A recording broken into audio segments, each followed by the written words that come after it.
seconds to play. Here's Yates. Back to pass. This will be the last play of the game. Yates still on his feet.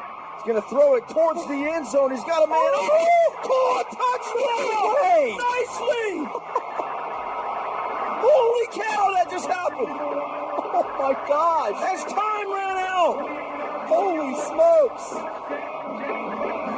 You've got to be kidding me.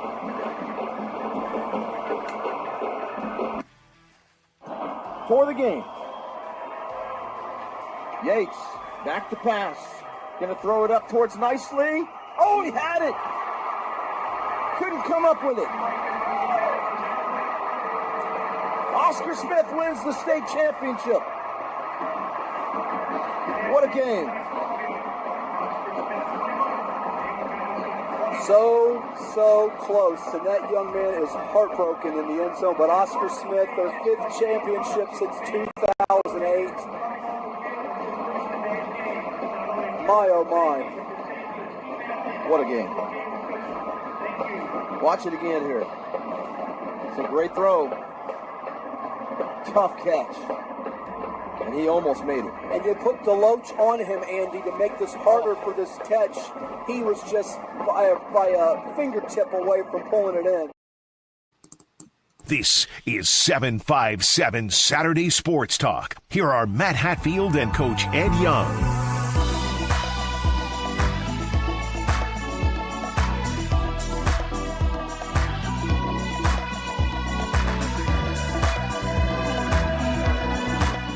Good Saturday morning, all you happy, pappy people out there. It's the 21st day of December, the year 2024. I've got on my ugly holiday Christmas sweater that I wore last Sunday for our OD women's basketball game, and he's got on his Notre Dame outfit. Yes, he does. Look at Coach Edward Vincent Young. And it's only appropriate after we talk about, well, we'll talk about the state championship games in a moment. We got some special guests. It's a jam-packed show. It's like a loaded baked potato. We got all kinds of stuff for you today. We've got 3 guests, and Ed probably couldn't tell you name one of them right now. He probably couldn't. He knows that guy. What's his name? Is it Joe Bob? That's what Ed'll do. Is it Marcus Freeman? No, we don't. We didn't get him. No, we ain't got Marcus Freeman, and we ain't got nobody. Well, that's not true. That is not true whatsoever. But we do have some guests for all of you out there, including Don Munson, play-by-play voice of the Clemson Tigers, who are in action today in the college football playoff against the Texas Longhorns. Hook 'em horns. I don't know about that today. We'll see. ACC Champion Clemson Tigers. So Don will join us in the 10 o'clock hour. I think we scheduled that for 10:30. I was reaching out to 1,000 people because 4 or 5 of them were busy with holiday fixings, including a couple of local guests we were trying to get from the state championship element. But we'll do some On the Hash with Hatfields. We'll do some specials with the 757 Saturday Sports Talk. We'll get to your fixings before hopefully the new year rings in here in 12 days, 11 days. And we've also got Andrew Jones, Tar Heel Illustrated. He's coming up at about 10:05, I think, is what we scheduled for him. UNC rival site. We'll see what he pops up on our little screen, and we'll pop him on the screen for all of you. And then our first guest is going to be Chuck Culpepper of the Washington Post. UNC Rivals is where AJ does. He covers some UNC basketball and football. UNC basketball taking on UCLA today, and obviously the Belichick news is big news. And we will discuss college football playoff with Chuck Culpepper of the Washington Post coming up at 9:30 a.m. Eastern. So we've got all kinds of guests. We say good Saturday morning to Woody out there. He's watching all of us. You got to interact with one of our loyal viewers and listeners. I got to load the picture. I actually snapped a couple pictures of you talking with him, Derek Fulgham, as well as Dan Malloy, who was at the Iverson Holiday Showcase.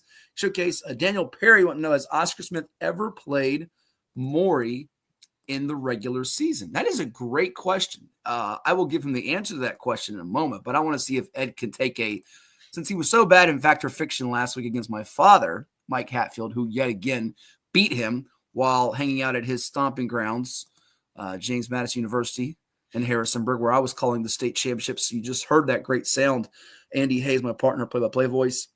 We were there for that photo finish with Oscar Smith and Madison. Madison thought they were about to tie the game, maybe win the game. There was a celebration penalty. It moved them back.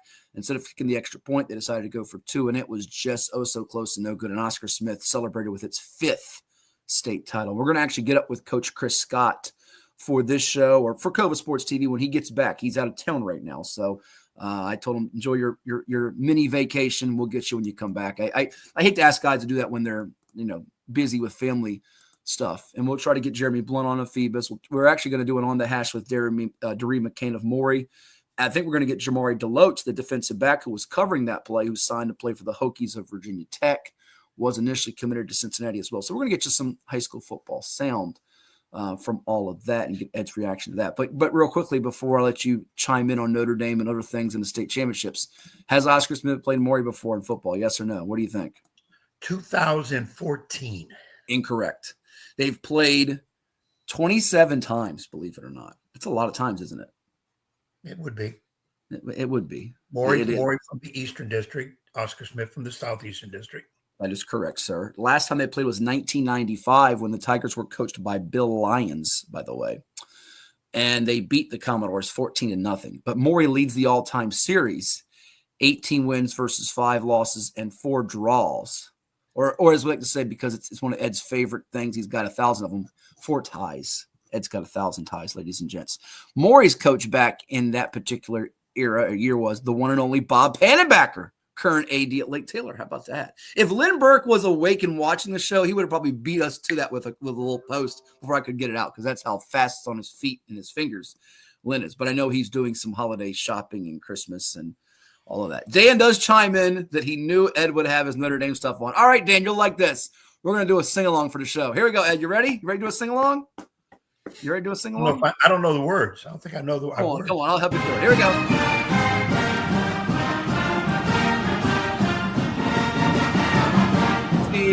Cheer for old Notre Dame. Wake up the echoes calling her name. And now Molly here on high. Take down the thunder from the sky. But though the odds be great or small, old Notre Dame will win overall, while her loyal sons are marching onward to victory. Go ahead, Ed, you sing it. That is a tremendous fight. It's probably the best fight song in the country. It is probably the best fight song in the country, the most historic program in the country, the most Heisman Trophy winners in the country, the 4th greatest bowl record in the country. It is Notre Dame, the one and only. And they squeaked by. At the end, it looked like a squeak by, but they had it all the way. And we acquired a new fan last night.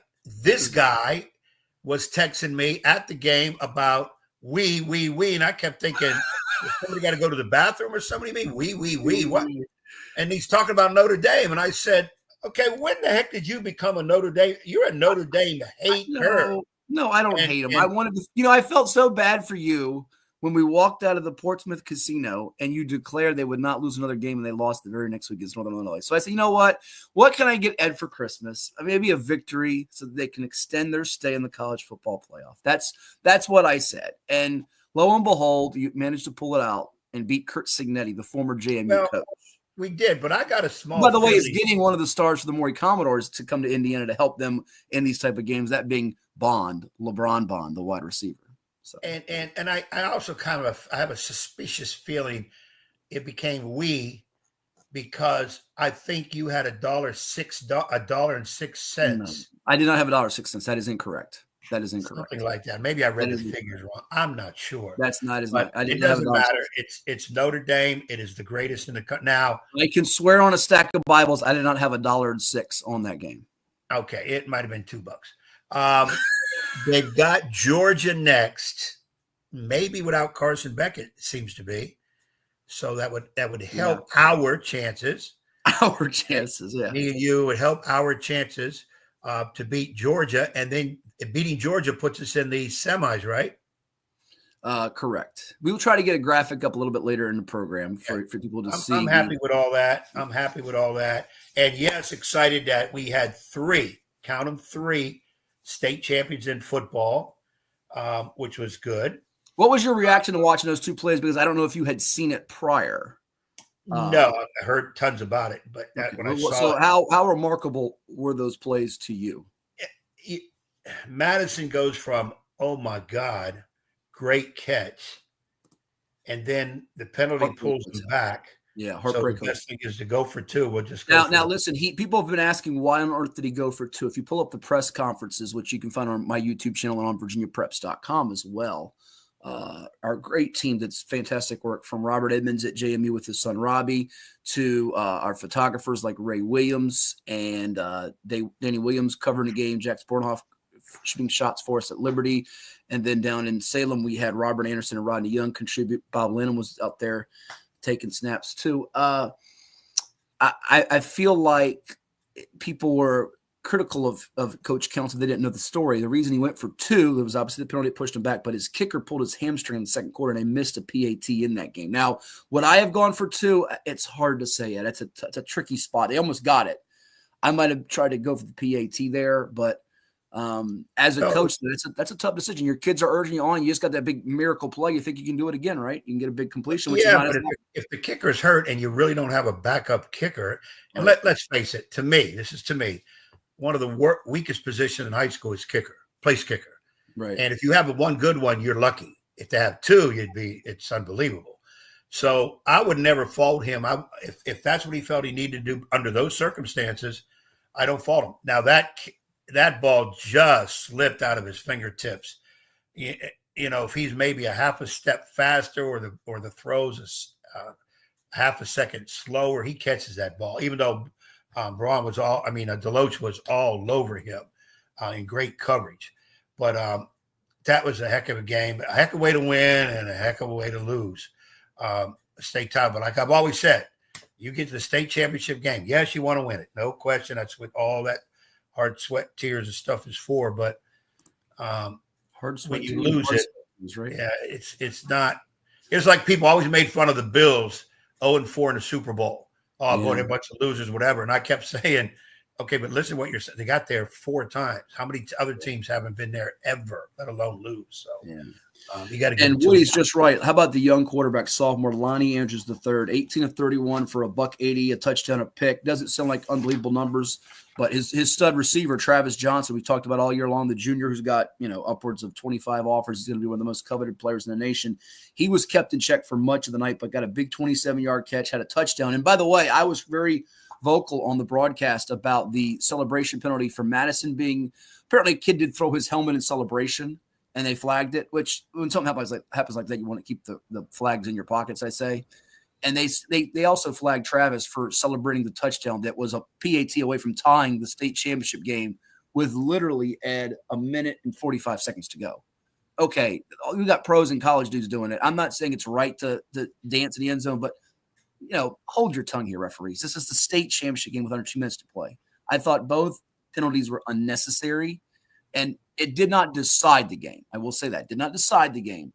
But it was unfortunate that they had to make both teams try longer PATs or 2-point conversions. Now, Marco Hernandez, to his credit, we actually gave him the player of the game on our broadcast, even though Dominic Nicely from Madison, his numbers were unbelievable. 6 catches for $160 and 2 touchdowns, 17 rushes for 89 yards and a score. So you do the math there. Right there's 249 yards of offense and 3 TDs against that Oscar Smith defense, which is unbelievable, Ed.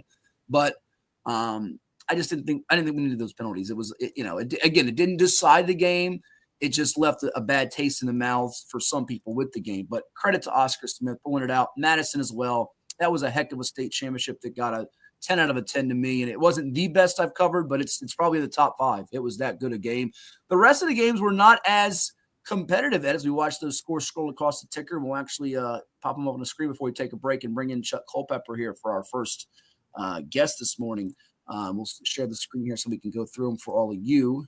Give me 1 second to pop it up here, and I think I can. As we now have that on the screen, you see the Oscar Smith result with Madison. Class 5, Maury all over Briar Woods, 46 donut. We had the same picks on all 6 championship games. We got them all right, Ed, but this was not a competitive state championship at JMU as Maury dominated from soup to nuts, and another big performance from their quarterback, Tori Newkirk, who ended up finishing with 311 yards passing, 5 touchdowns. He only had 6 incomplete passes, 2 of which were INTs, by the way, in the red zone. And he also ran for 15 yards. So heck of a day for him as he spread the ball to Damon McDaniel Jr., Elijah Moss, LeBron Bond, and Javon Wiggins. Yeah, I was flabbergasted by that score. I never see saw that coming. I just thought it would be closer. They would get in there, get some points against Maury. But that score is unbelievable. Again, testament to how really strong, how really good Maury is. Not Briarwoods shouldn't have been there. No, it's Maury that's strong. We had Gary Hess on the show, who was calling the game with Gary Criswell up in Richmond on the radio. Phoebus a winner 23-6 over Verona as the four-peat is complete now, Ed. That defense lights out. It was actually a 9-6 game in the fourth quarter, but they ended up pulling away, touchdown run.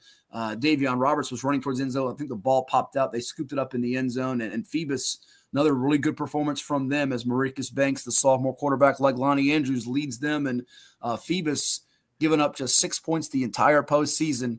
That's great defense, isn't it? Championship-winning defense. I'm not sure you get better other than shutting everybody out, which is, you just can't do that. But they pretty much did it. They really shut down the strength of Verona. Verona didn't really have an answer. 9-6, close game all the way through to the very end. So Phoebus once again shows their dominance. Liberty Christian a winner over Kettle Run 42-6 as Gideon Davidson, the Clemson signee. Gatorade State Player of the Year, leads the Bulldogs past Kettle Run. Graham over Strasburg 31-8 out in Salem in Class 2. And Essex getting their first championship since 2009, 22-0 over Grayson County.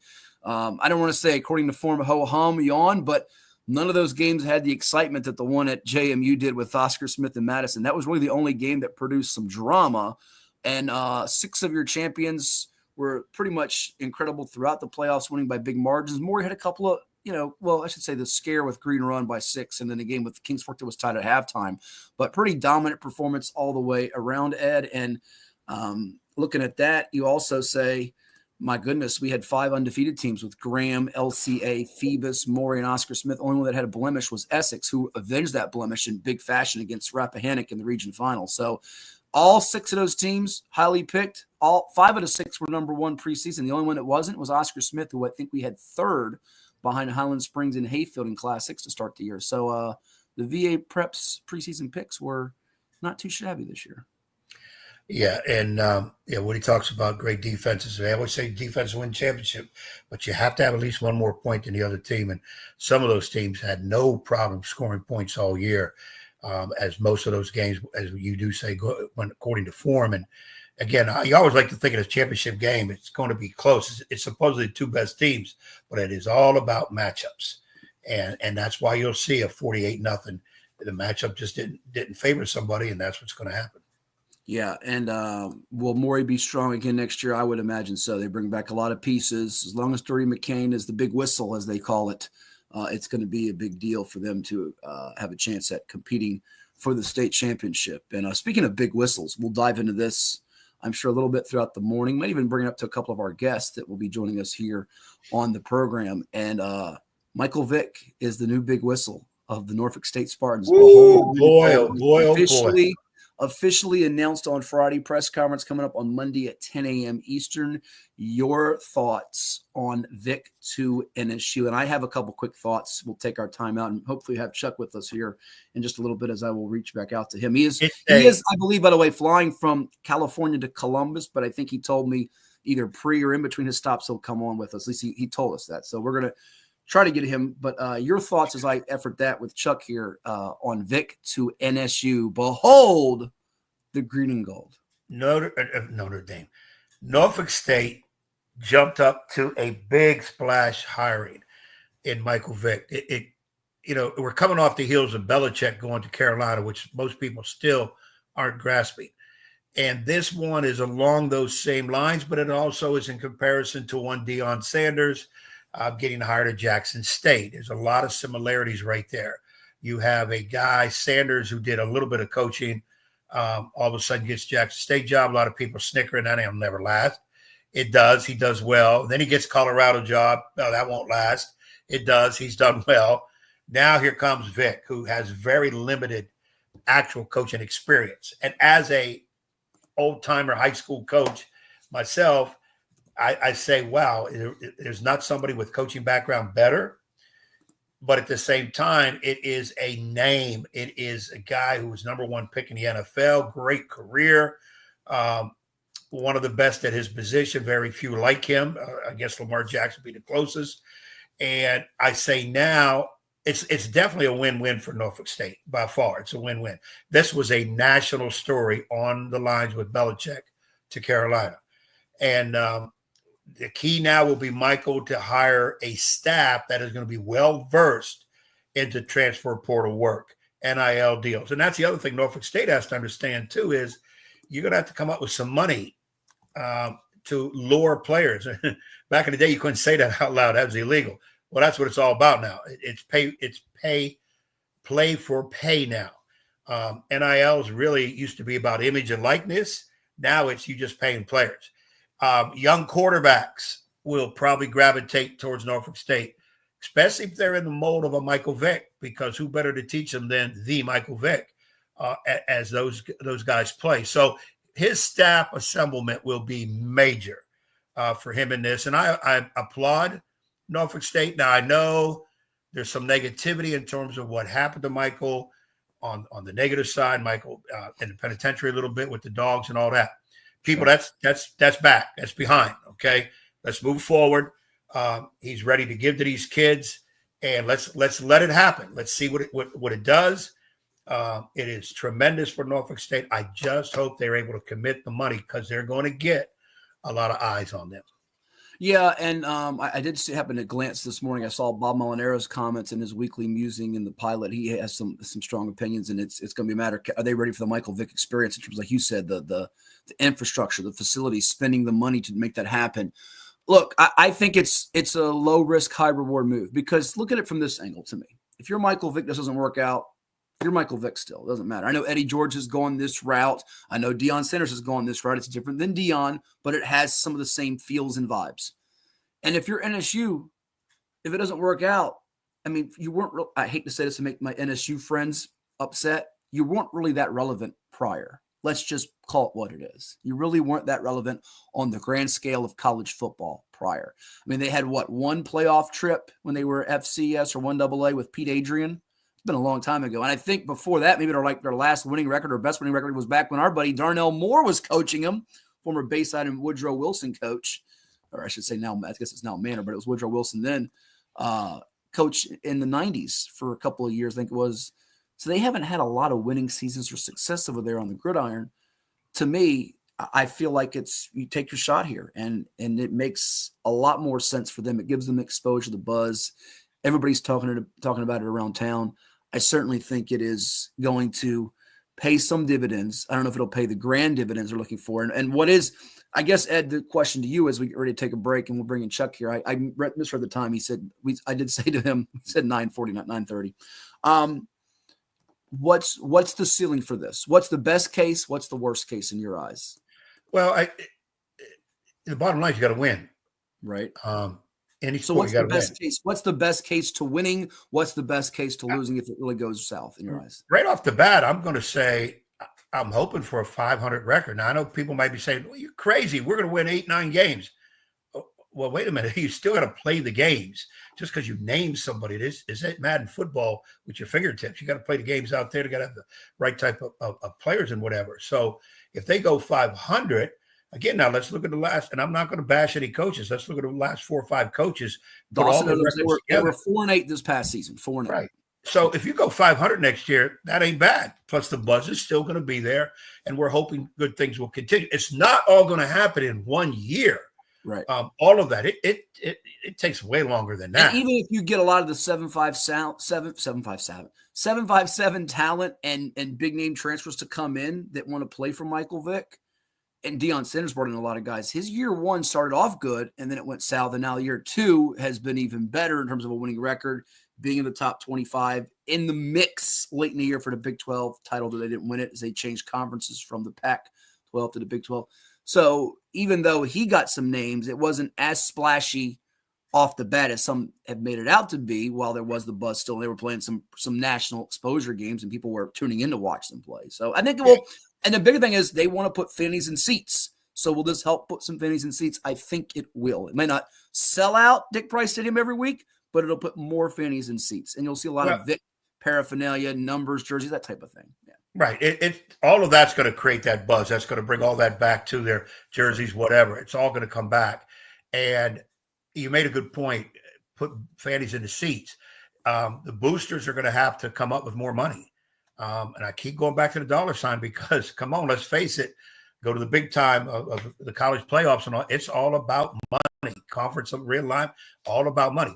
And Deion Sanders at Jackson State that first year, it was a little rough until he started bringing in the Travis Hunters and all that, those type of players.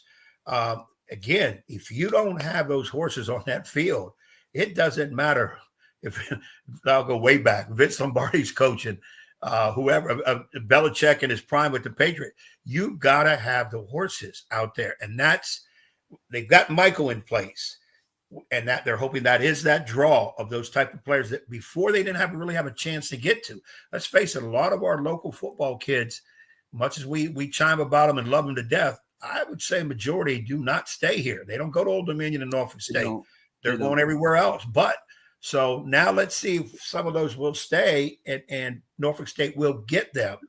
And again, it's going to take more than 1 year. So if everybody think this is a quick fix, there's no quick fix in that. And people got to support it. You know, everybody loves it, but let's support it first. Yeah, and like I told you the other day off air, that this would have been a bigger risk if this was like a Virginia Tech ACC Power 5 school hiring a guy that has not coached before. So that's the other difference is from Deion. Deion had some coaching experience at the high school level. Michael has not coached before, but he's obviously been nurtured by some well-respected people with connections like a Tommy Reedman from the area who was his high school coach, who he loves near and dear to his heart. So there are some people that have been around him that will help him kind of have that learning curve in this situation to make it expedited, if you will, to a degree.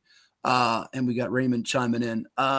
So we will take a quick timeout. We come back here on the program, Edward. We will be joined, we hope, by Chuck Culpepper. He is the man that covers all kinds of sports, college football, in particular right now this time of year for the Washington Post to break down the college football playoff, where I believe he is going to be in Columbus for tonight's the Ohio State-Tennessee matchup. That's going to be coming your way here this evening. You got some other games that we'll dive in terms of the college football playoff. I do want to throw up there, Jack Lowe, our man from CoVA Sports TV. I walk up to Ed today. I think he meant say hello last night. First thing he says to me is, "Where's the hospitality room?" Come on, you don't even say, "Jack, how you doing? Good to see you."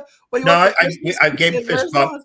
Fist bump. Wow. This is not the time of the year to be shaking hands, okay? Because you can't Timmy Sparks everybody all the time because of COVID and flus and everything else.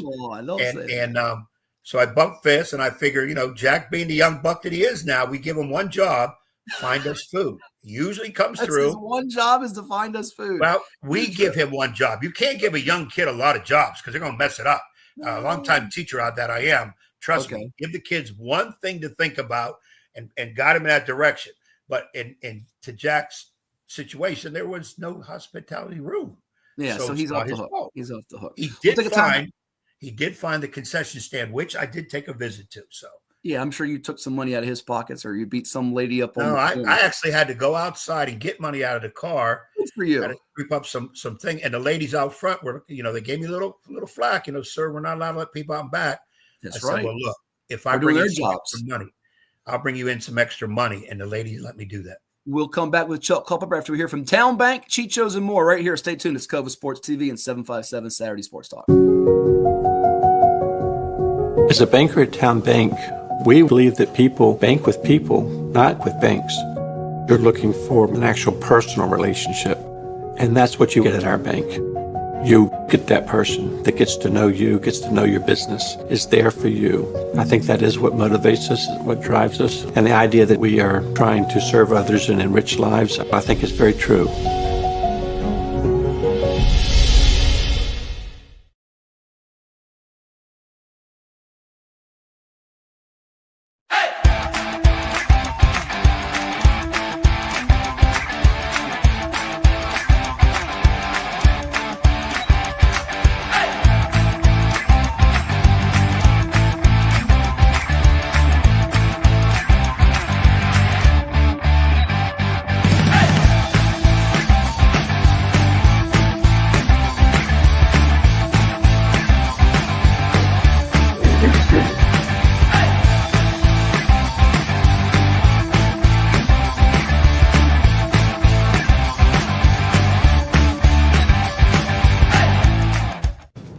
Painting. We don't just paint, we transform spaces. Visit covapainting.com or call 757-550-7357 and mention the Sportsplex for 10% off of projects over $1,000.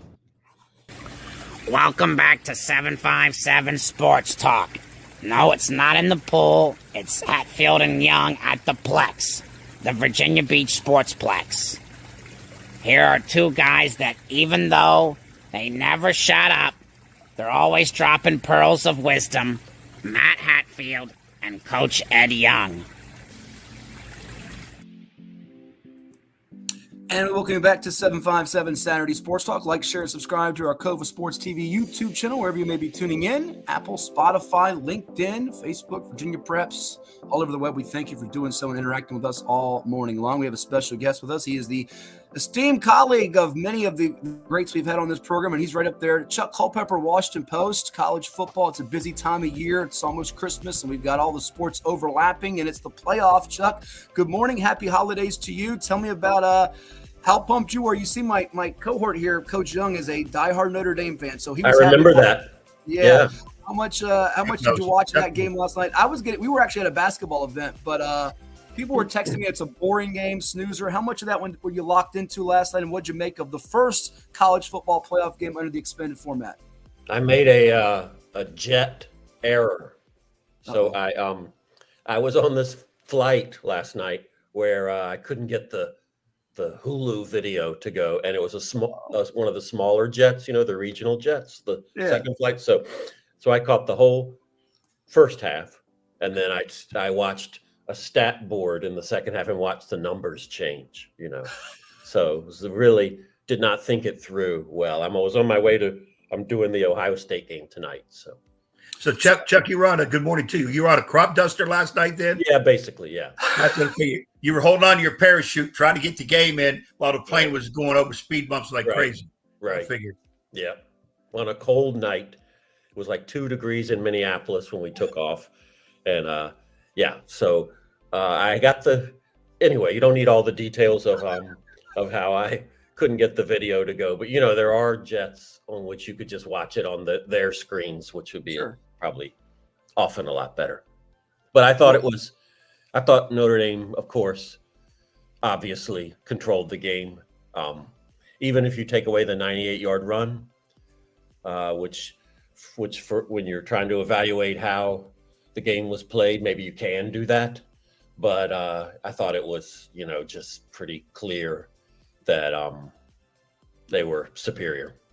Yeah, and I was hearing rumblings about Jeremiah Love, that great back who broke off the 98-yarder, maybe not being at 100%. I think he put that to rest, how healthy he was and effective with that long run. And we'll let Ed chime in with you in a little bit here on the matchup coming up with the Georgia Bulldogs, who I know you've seen as well from the SEC and viewed as one of the favorites in this whole thing. But I want to back up because you're seeing Ohio State, Tennessee this evening. How shocked were you? I don't know if you were in Columbus or how much of it you watched when they played Michigan. I was stunned. I didn't think it was possible at all that this Michigan team, which has been very vanilla and blah, could go into the Horseshoe and beat the Buckeyes to where now Ryan Day's hearing about his job being on the line here for this Tennessee game. How stunned were you that their offense was so conservative and anemic and they didn't really test the defense with those wide receivers that are so good? So for that game, I also didn't get to see that game because I went to Texas at Texas A&M, right, which was the obvious call that day. There was that. If you go back to that previous Monday and you look ahead, that's the game you're going to pick. You're not going to pick Michigan and Ohio State because Michigan had no chance, right? So I listened to that game on satellite radio, and so I still think that they were not telling the truth about what was happening there because it was so far-fetched. I don't understand it. I still don't understand. I went back and watched some of it, and it has changed everything. It's changed the way, of course, they're viewing this season. It's a very, very, should we say, demanding fan base. It has changed the way that this game looks. You wonder about a little bit about what they are. They were home then, they're going to be home now. And you kind of wonder, I don't know, you wonder about things. It made you wonder about things. Now they could come out and they're slow starters. So is Tennessee. So I'd be surprised if anyone starts fast tonight. But, the Michigan game has, my friend Pat Forty in Sports Illustrated wrote a story on how they have to get over that now. And that's what we wonder. Can they?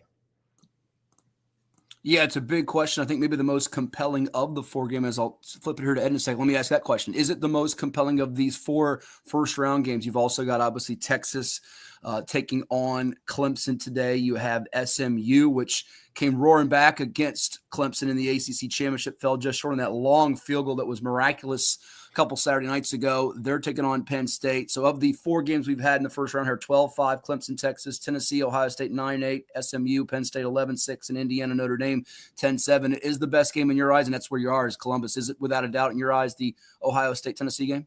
It is. I would have picked the Notre Dame game as not that far behind it before it got going. I thought Indiana was really interesting.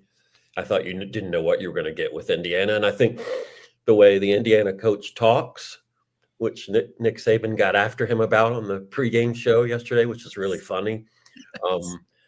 It kind of adds to that. And of course he has his resume went through Virginia quite extensively. So, so I thought that I'm a little curious about, could SMU do some damage and start working on the psyche of Penn State if it got off to a fast start or something like that. So, but yeah, I would say that at the outset, I put this game in Columbus pretty well ahead of the others, with the Notre Dame game, second.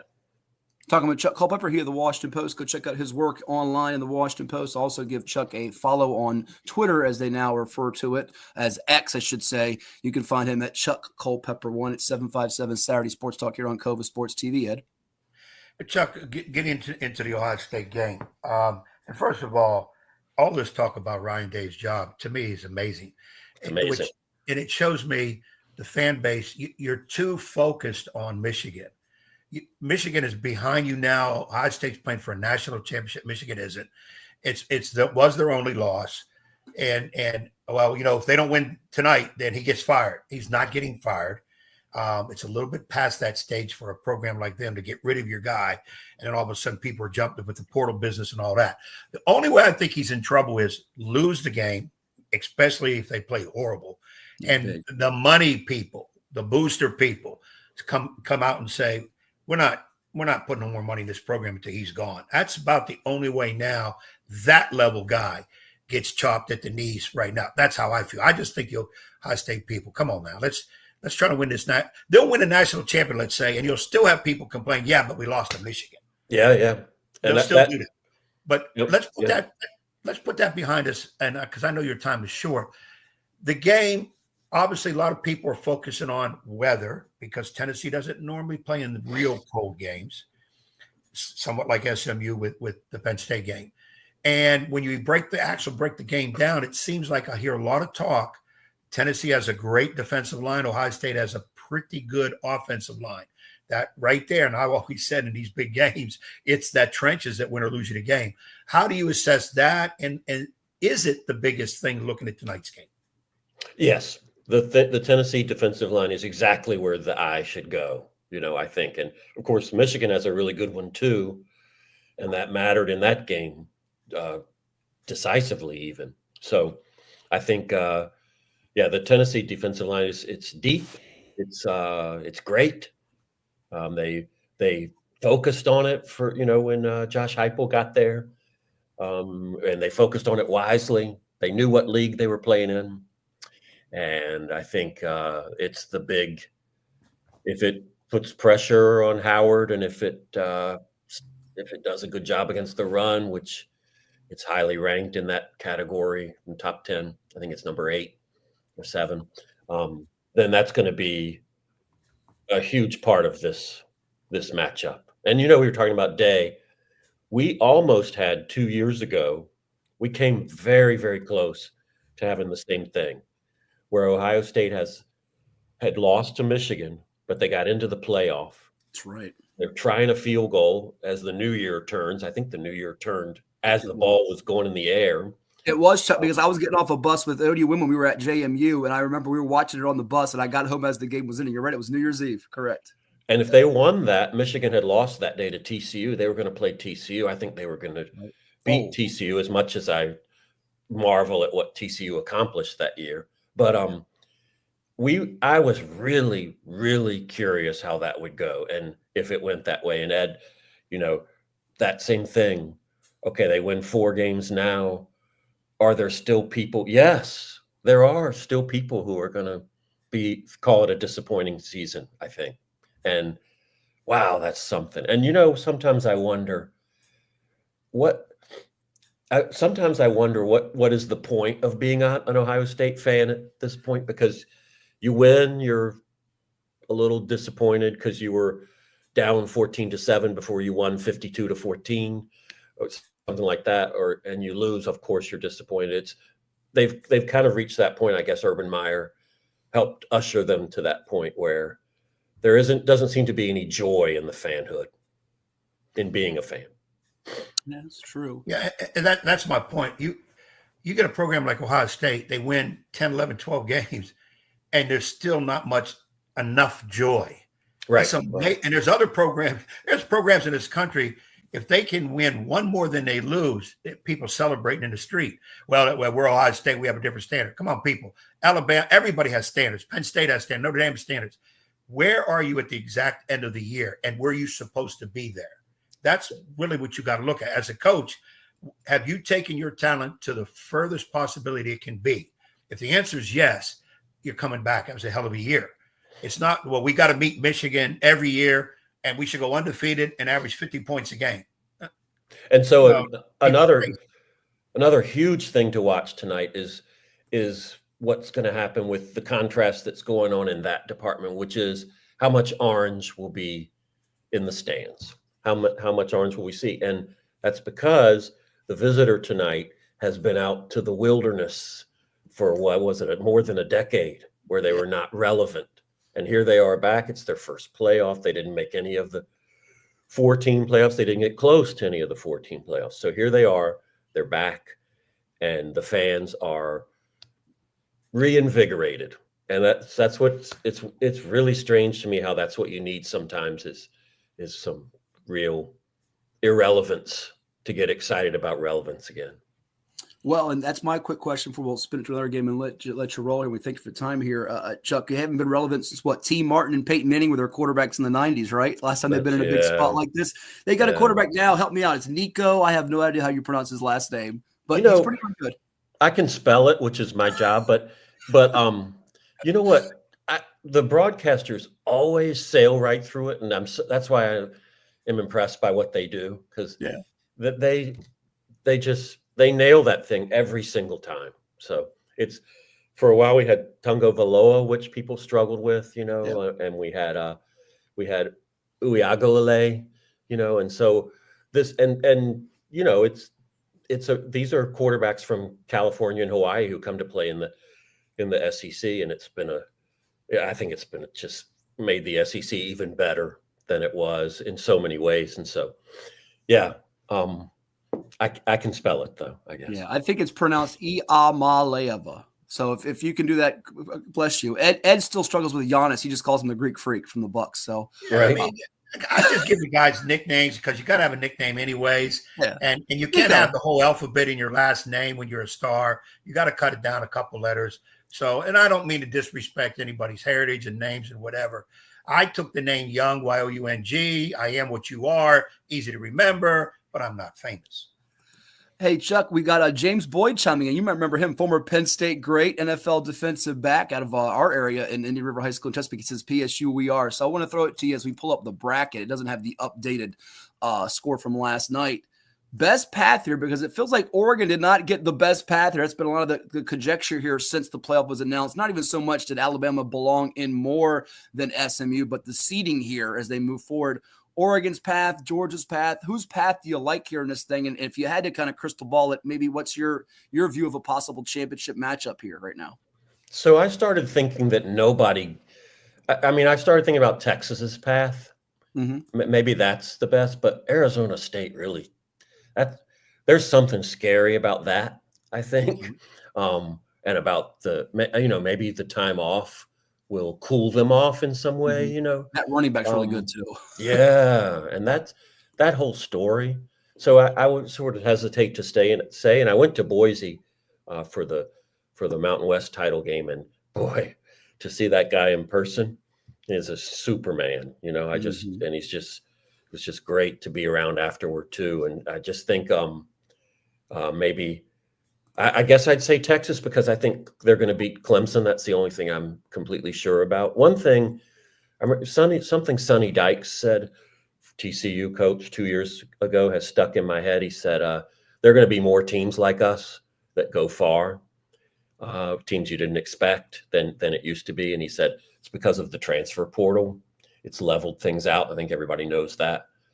So I guess I'd say Texas in that regard, but Texas gets to Oregon, I think, is that right?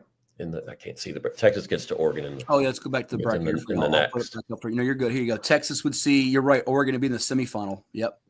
Yeah. So with fear of Arizona State, I would think it's Texas, in that case.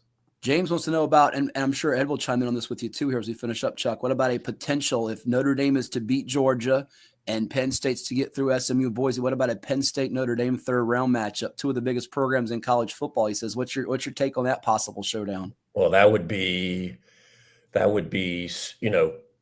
strength against strength in terms of both of them are have really compelling defenses, I think, in a lot of ways. And I'd kind of like I love Penn State's quarterback more and more and more. I just think I saw him. I think I went to 3 of their games this year. I love him. I think he just gets better and better and better. I mean, I know that's another fan base that kind of spots the flaws a lot of times. And the kid's young, and we used to think that taking a quarterback taking a few years was normal. Now we want everybody to be Jaden Daniels right off. But I think I do like Penn State a lot in this bracket, and he's one of the reasons I thought he was a lot better by the end than he was by the middle, and he was better in the middle than he was at the beginning, I think. Yeah, and I'm fascinated to see how Kevin Jennings, that mobile quarterback for SMU, does against that Penn State defense, because I'm not sure he's seen it. You probably know better than me, Chuck, if he's seen a defense this year in the ACC that can do what Penn State's defense is capable of doing. Good question. Yeah. And they didn't play some of the top teams in the ACC. They got dinged for that from some people, but so that there's that to consider too. For sure. And I think, guys, you too, looking at going to SMU Penn State, I saw the statistic or the note that the coldest game SMU played all year was Clemson. It was degrees. 45 degrees right now in Happy Valley would be a summer breeze. Yeah. So if SMU's hoping it'll be a little warmer, I can tell you right now, that's not growing up on the outer reaches of Happy Valley, about 40 minutes from there. It is a very passionate fan base. When Joe Paterno was there, oh my God, Joe Paterno he's actually the governor of Pennsylvania, everybody thought, because he was more well-known than anybody else. And not a whole lot has changed. I know they had the bad stuff that happened right at the end of Paterno's career and all that with that other mess. But the Penn State SMU is going to be the battle of SMU, supposedly, if I'm not mistaken, number 1 rush defense in the country, and Penn State is the number 1 rush offense in the country. So it's power against power. And a game like this, where it's probably not going to be a whole lot of throws, it will be who establishes the running game. Though I could see a pass in a dream, a winning touchdown pass is what's going to win the game, not the run. But it's going to be strength against strength. And this is a game where I do think a little bit the weather will have something to do with it. Yeah, especially with the SMU offense. And yeah, I would think that too. And I purposely put this, this window of sun back here because we were all, talking about what could the weather conditions be for these first ever home playoff games.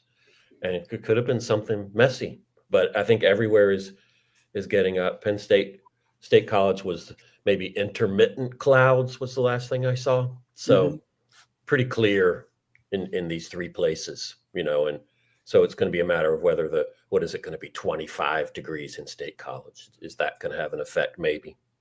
Yeah. Well, I talked to my brother this morning.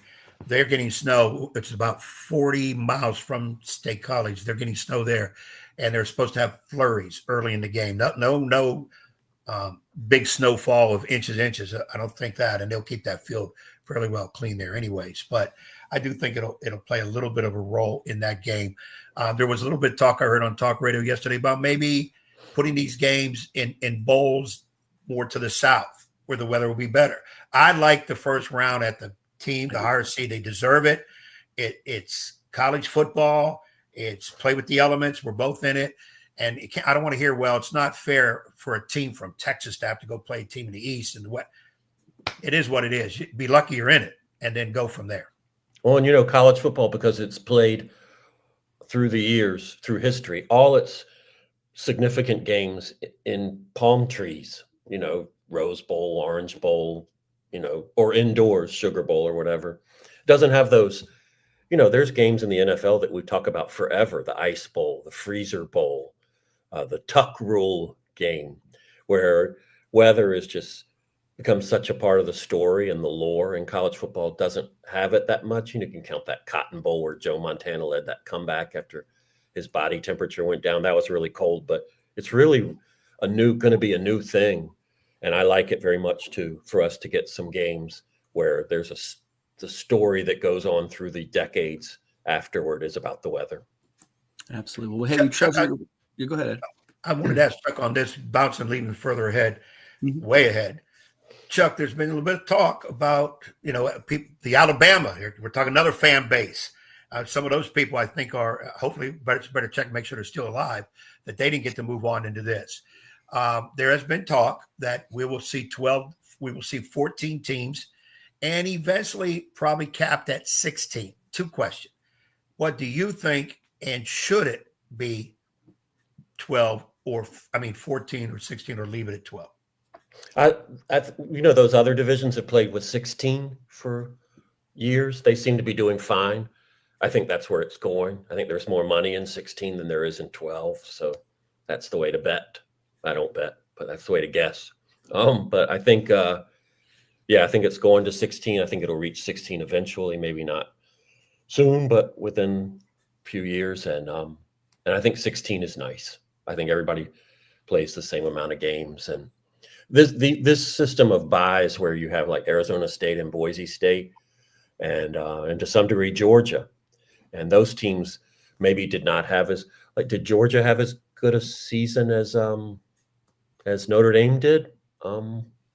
Yeah, I guess so. They probably had more quality wins or whatever, but not by much, and the fact that Notre Dame's got to play more games to get to the title, but this conference title of Georgia is valued. I get why it's valued, but that's a little bit messy that some teams are playing. It's like the old March Madness when it had buys in it. Some teams play more games than others to get there.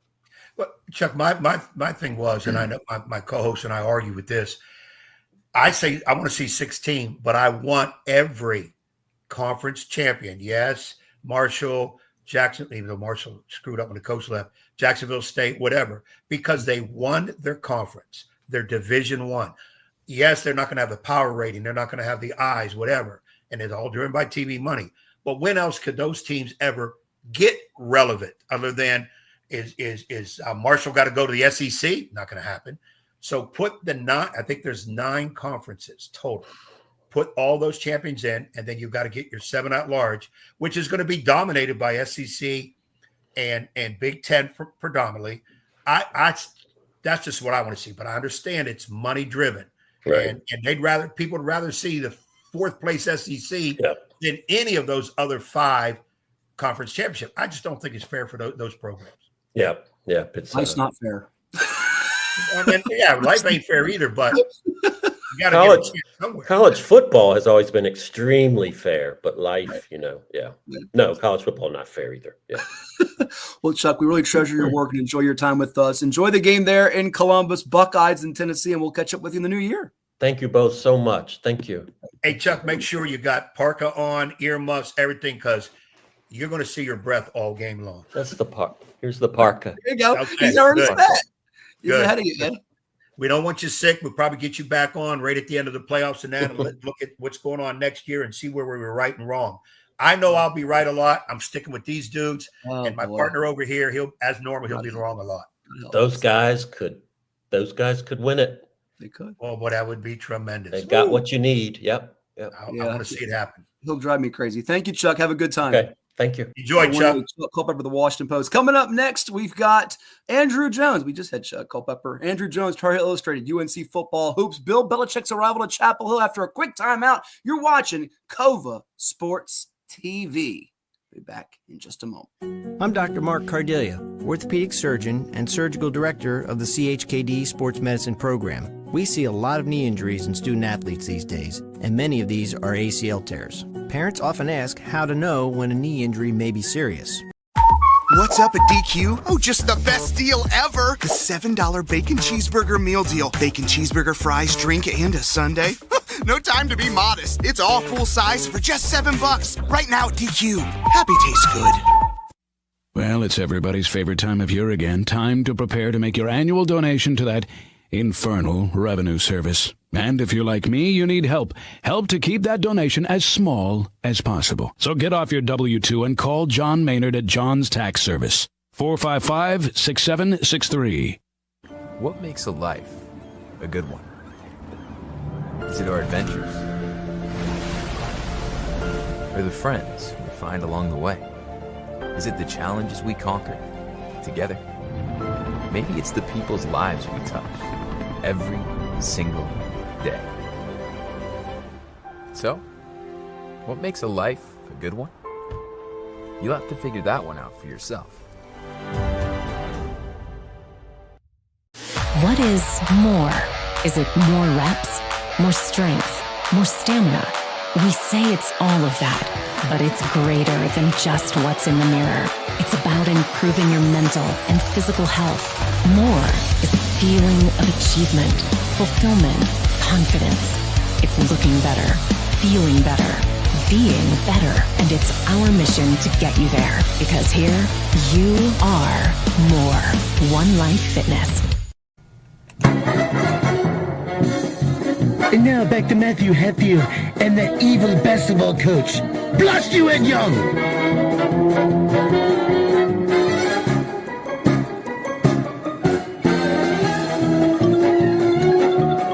And welcome back. 5-7 Saturday Sports Talk here on CoVA Sports TV. Like, share, and subscribe. 4 days away from Christmas, and what better gift than having Andrew Jones from Tar Heel Illustrated on the program from New York, Carolina taking on UCLA today. It's at MSG, right, AJ? Good to see you.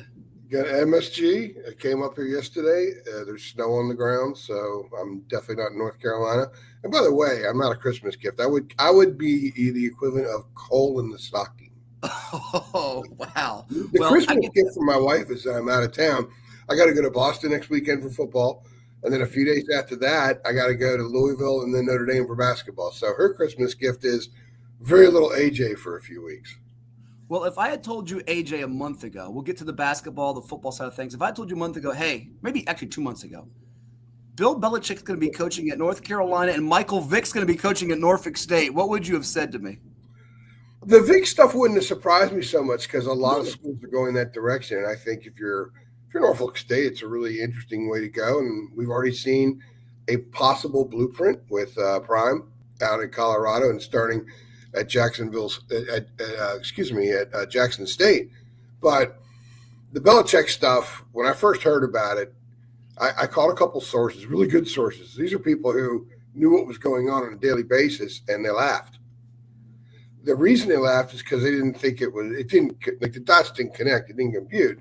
But as I learned more about the process and how Belichick was interested a long time ago in the North Carolina job and only the North Carolina job, and then how he was able to win everybody over to wow them with an initial Zoom and then an in-person meeting in New York City, that it started to make a whole lot of sense. And people who were very pro-Mac, people on the board of trustees who were very upset at how the Mac firing went down, became big-time supporters of Bill Belichick. And he won everybody over. And to be honest with you, everything I've learned about the process, everything that I've learned about pretty much almost the details of what Belichick told them. It was a no-brainer hire for North Carolina. I do believe that UNC was at a point in time where the status quo hasn't worked. So why not do something dramatically different? And this fell on their lap, and they would have been foolish to go in any other direction. They were very interested in Matt Campbell from Iowa State and John Summerall from Tulane, and also Jeff Monken from Army.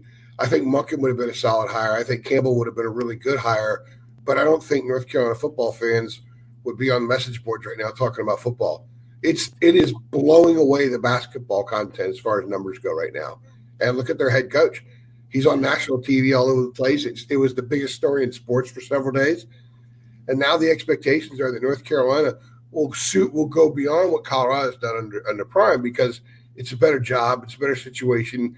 Sleeping Giant stuff is kind of real. I said that they need to hire someone that would smash the snooze button because it gets pressed all the time.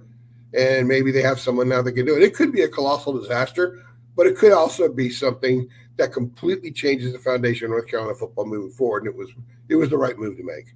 Like I told Ed, I'll let Ed jump in here. I feel like with Michael Vick, the reward outweighs the risk. There's no real risk for Norfolk State. It's not relevant in football right now. Michael Vick, who's not coached before, you go back to life. Ed, I think, Ed, you can jump in here with AJ. I think that the reward far outweighs the risk for UNC at this point in the stage of their football program. Yeah, I think, AJ, great to have you on again, talking Carolina stuff. And by the way, let me just say this. You are a good Christmas present, because I know your wife is going to be ecstatic that you're out of the house a lot. Yeah. That's her Christmas present. So you did a hell of a job without even trying. Well, I got to come home, so that's the call. Well, and she'll have a list for you, so be ready. Just be ready with the list when you come home. You already know that. I had to spend a day shopping with her last week. That was the list. But AJ, when I heard Belichick, the first thing I did was laugh. I think I was like many others, and I'm not sure how true this next statement is. I think his agent tested the waters of teams that are going to definitely be hiring coaches, and maybe some people that probably will be firing some coaches. And where did Belichick sit on their list? I kind of believe that. And he figured, well, if I got to go jump through hoops to get somebody's job, this Carolina intrigues me. And I'm wondering again, sometimes we never know the whole story. Did somebody from Carolina contact him, or did he push the message over? He pursued the job. In fact, he was at a wedding in July with someone on the board of trustees, and he told them, hey, if Mac's done, because there were some people in the industry that thought Mac was going to leave after this year anyway. He said, if Mac's done, I want that job. That's the job I want. Now, what happened in the last year, he had a chance to watch his son, who's the defensive coordinator at Washington. He had a chance to watch that program a lot and see what Jed Fish is doing there, who runs the program a little different than the traditional Dabo Sweeney college program. There's a little pro element to it, but he's Jed Fish. He's not Bill Belichick or Nick Saban. So he got a chance to be around college football. He went and saw some of the games. He watched practices. He visited some of his buddies, and he got to see football through a different lens. And he has an attachment to North Carolina, and that his dad was an assistant coach there in the 50s. And let's keep in mind, the first position coach Lawrence Taylor had in college was Bill Belichick as his linebacker, in the NFL. Bill Belichick was his linebacker coach with the Giants. So think about it. He mentored the greatest defensive player in the history of the sport, a guy who completely changed the game. He mentored him, and at that time, Carolina was producing a ton of NFL players, a lot of offensive linemen and a lot of defensive players. So he was at his press conference, he's rattling off all these names of guys back then because Carolina was pretty good in football at that time. And so he told someone on the board of trustees at a wedding in July, I want that job.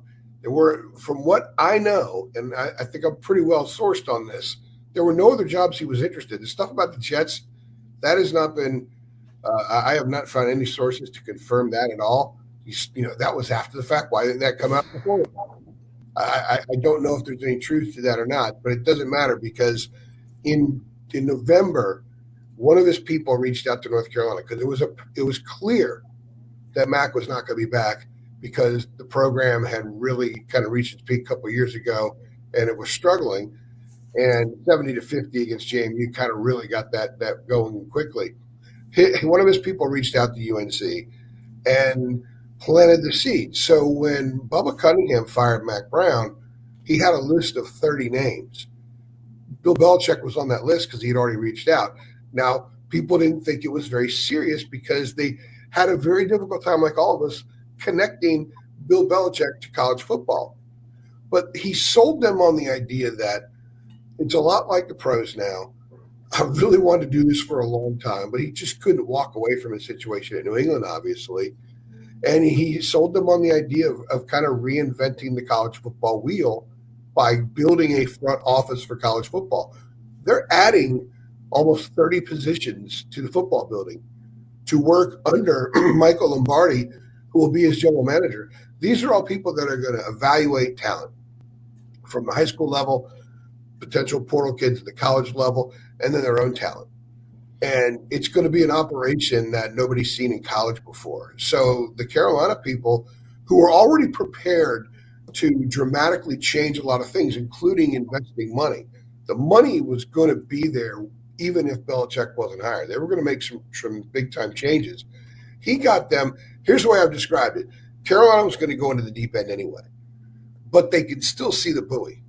Bill Belichick got them to go so far out they can't see the buoy anymore. Mm-hmm. And they are fully committed. They are making the kind of financial commitments with staffing, with player compensation, if you will, that they're going to be right there competitive with Ohio State, Alabama, Texas A&M, those schools with the amount of money that they're spending.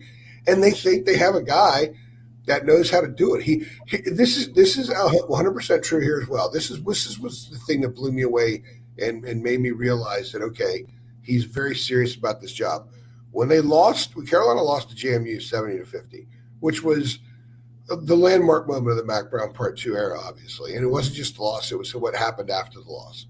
He knew that. He went back and grabbed film from the first 3 games in that one, started watching them. He watched their film every week. He started grading them.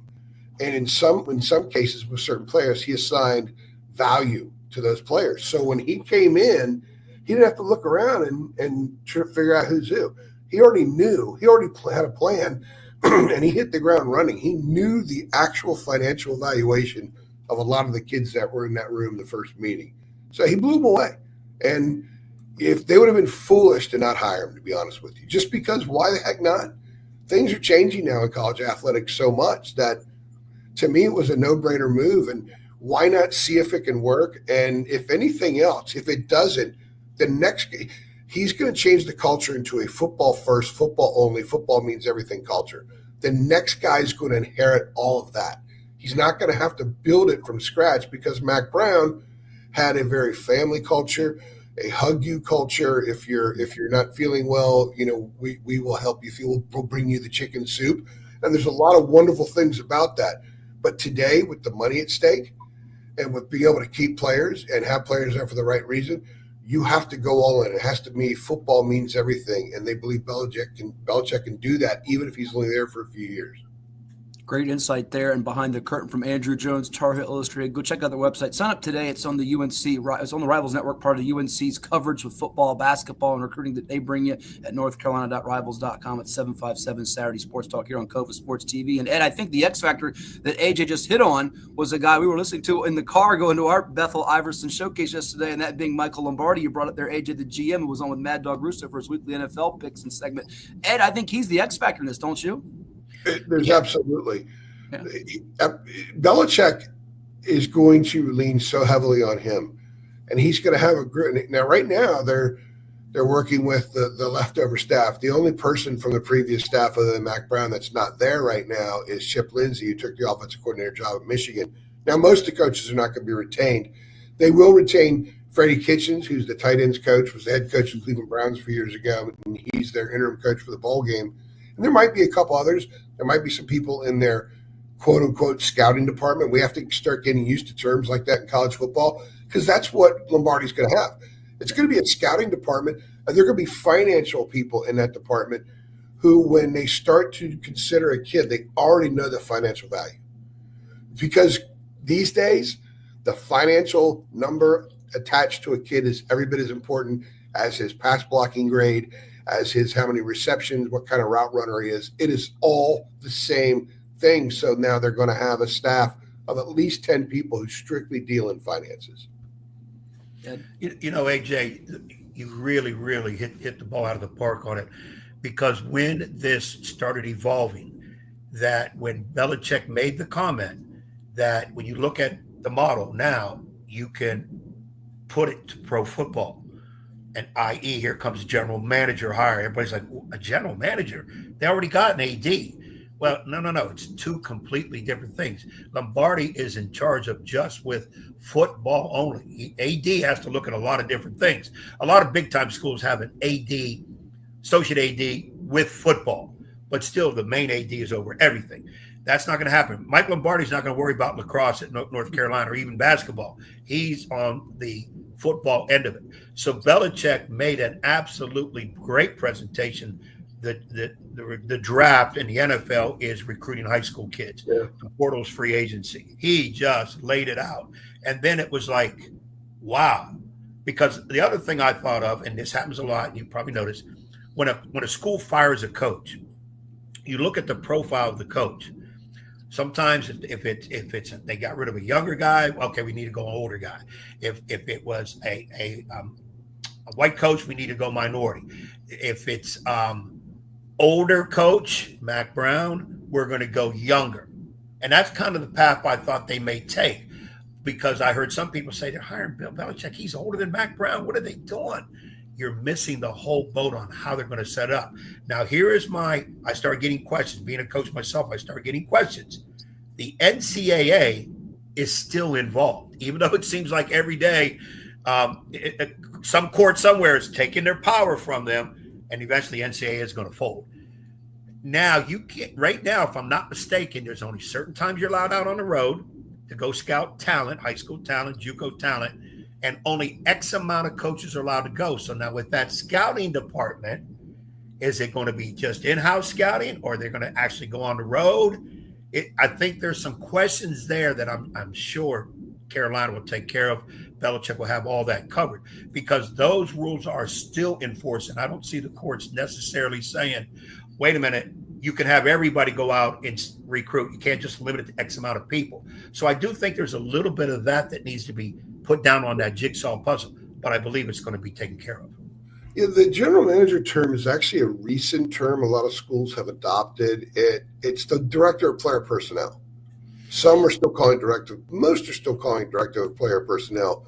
UNC actually in basketball started calling it general manager last year. I know that Duke in basketball calls it general manager, but this is going to be a little bit different. The director of player personnel in Carolina the last couple of years has been someone named Pat Suttis, who actually worked for Nick Saban in the NFL and at Alabama.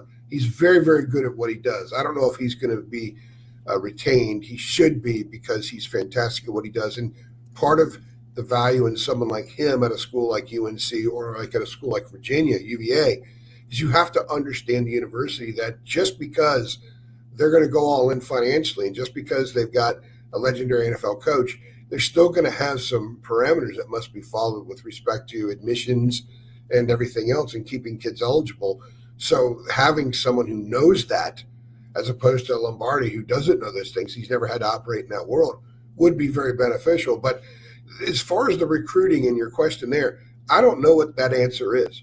I don't think they know. I've been told that they came in and hit the ground running so hard that they're kind of learning the rules as they go along. And in fact, last weekend, they played LaSalle in basketball, and Bryce Baker, who's one of the top quarterbacks in the country, committed to Carolina a year and a half ago. But when Mac was fired, he went ahead and visited Penn State, and he was considering LSU because he had to look out for himself, obviously. He's an in-state kid. So he had announced that morning that he was, or maybe the day before that morning, that he was going to stick with his commitment to North Carolina. Now, he didn't sign on signing day, obviously.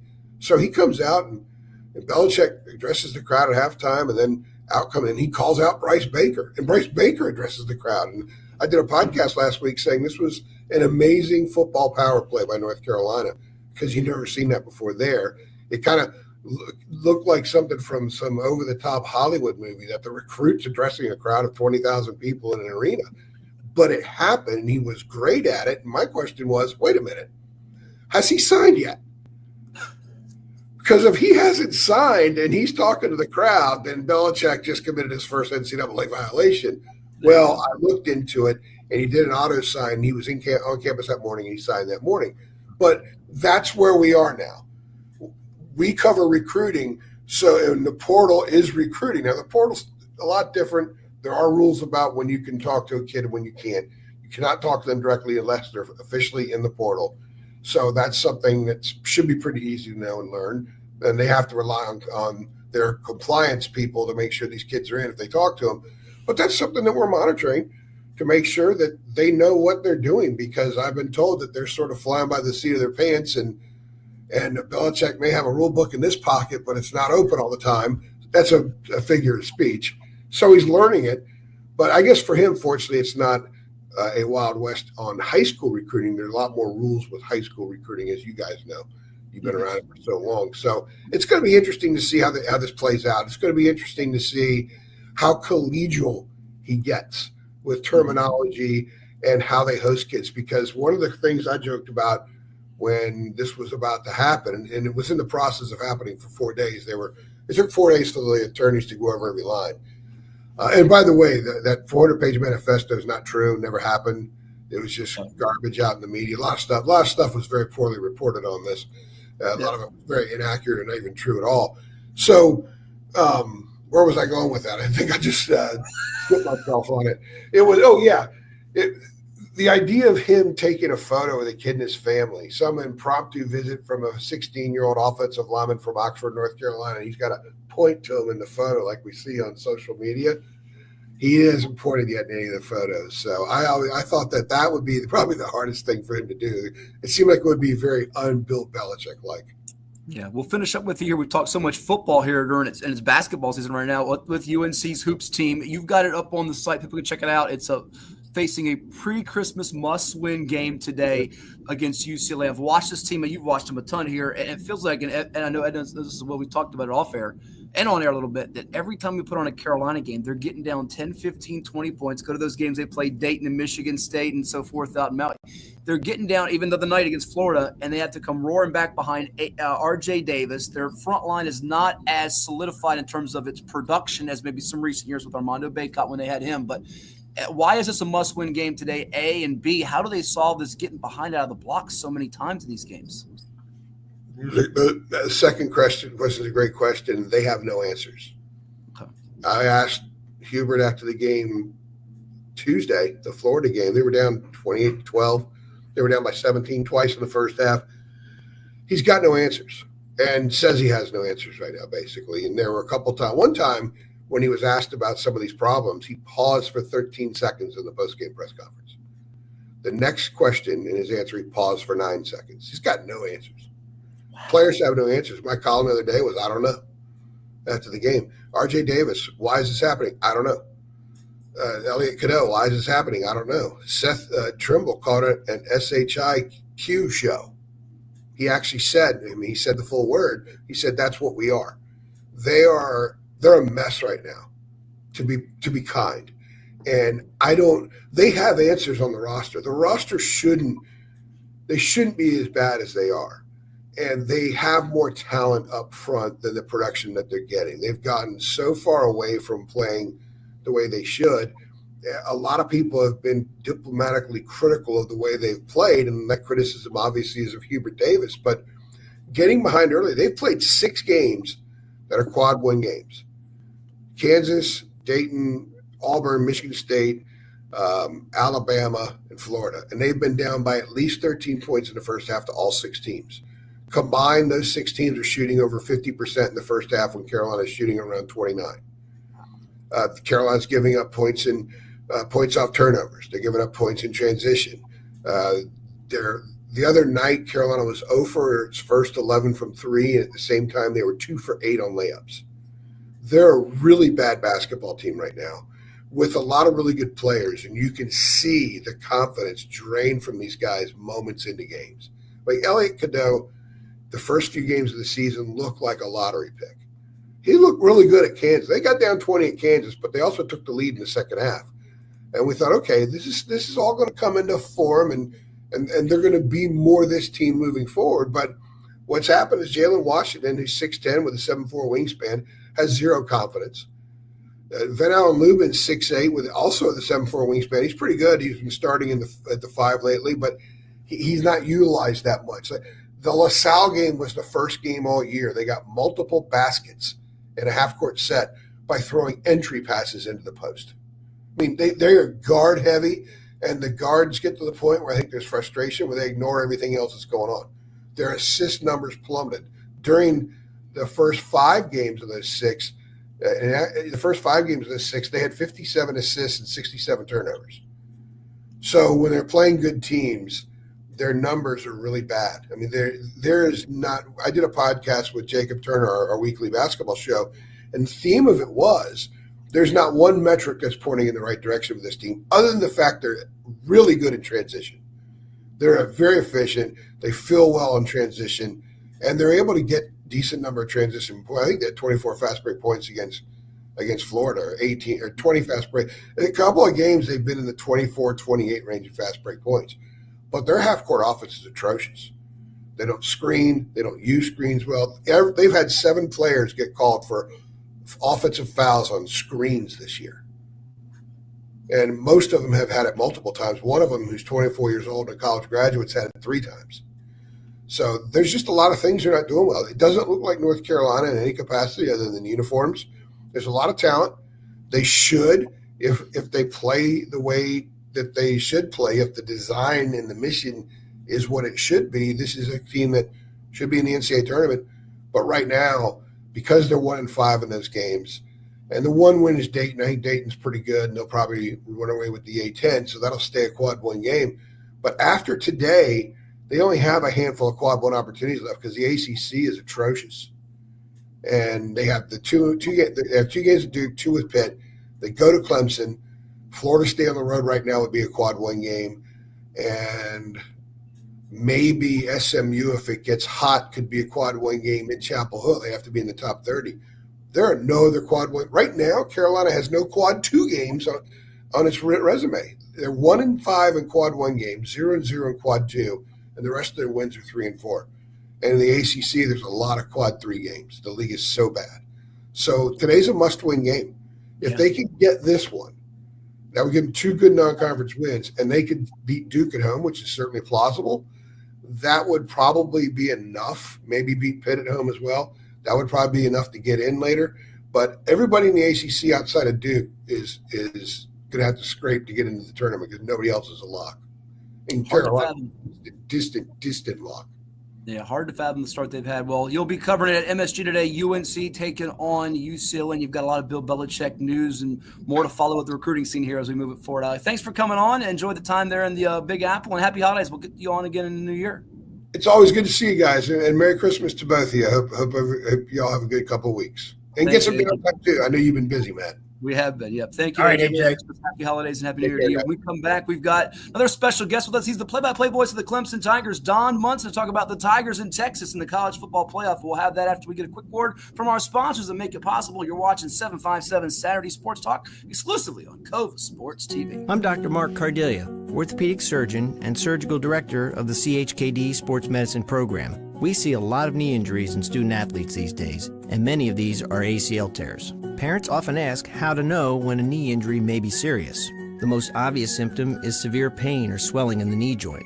Your child may have heard a pop when the injury occurred. Look for signs they can't put weight on the knee around 48 hours after the injury, or if the knee feels unstable or wobbly. Those are all signs you should see a CHKD sports medicine specialist. Our sports medicine physicians, surgeons, athletic trainers, and physical therapists understand the needs of growing athletes and tailor treatment to fit each child's age and level of activity. Our goal is to accurately diagnose the problem in a timely fashion and provide the treatment that will ensure a safe return to activity. Kids want to play, and we want to help them get back in the game. To learn more, visit chkd.org. Sports medicine at CHKD. We're more than a hospital. What's up at DQ? Oh, just the best deal ever. The $7 bacon cheeseburger meal deal. Bacon cheeseburger, fries, drink, and a sundae. No time to be modest. It's all full size for just $7. Right now at DQ. Happy tastes good. Hampton Roads has a long-running high school and college sports tradition. It's time to give them the spotlight they deserve. This is 757 Sports Talk. Here are Matt Hatfield and Coach Ed Young.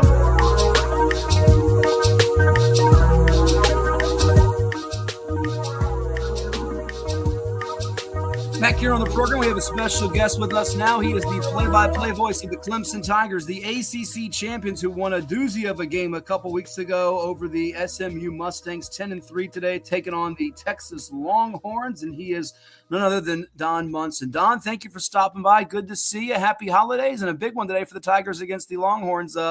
Pretty stoked for this one, aren't you? It should be a fun one here in Austin. This is my first trip to Austin, so this should be a lot of fun.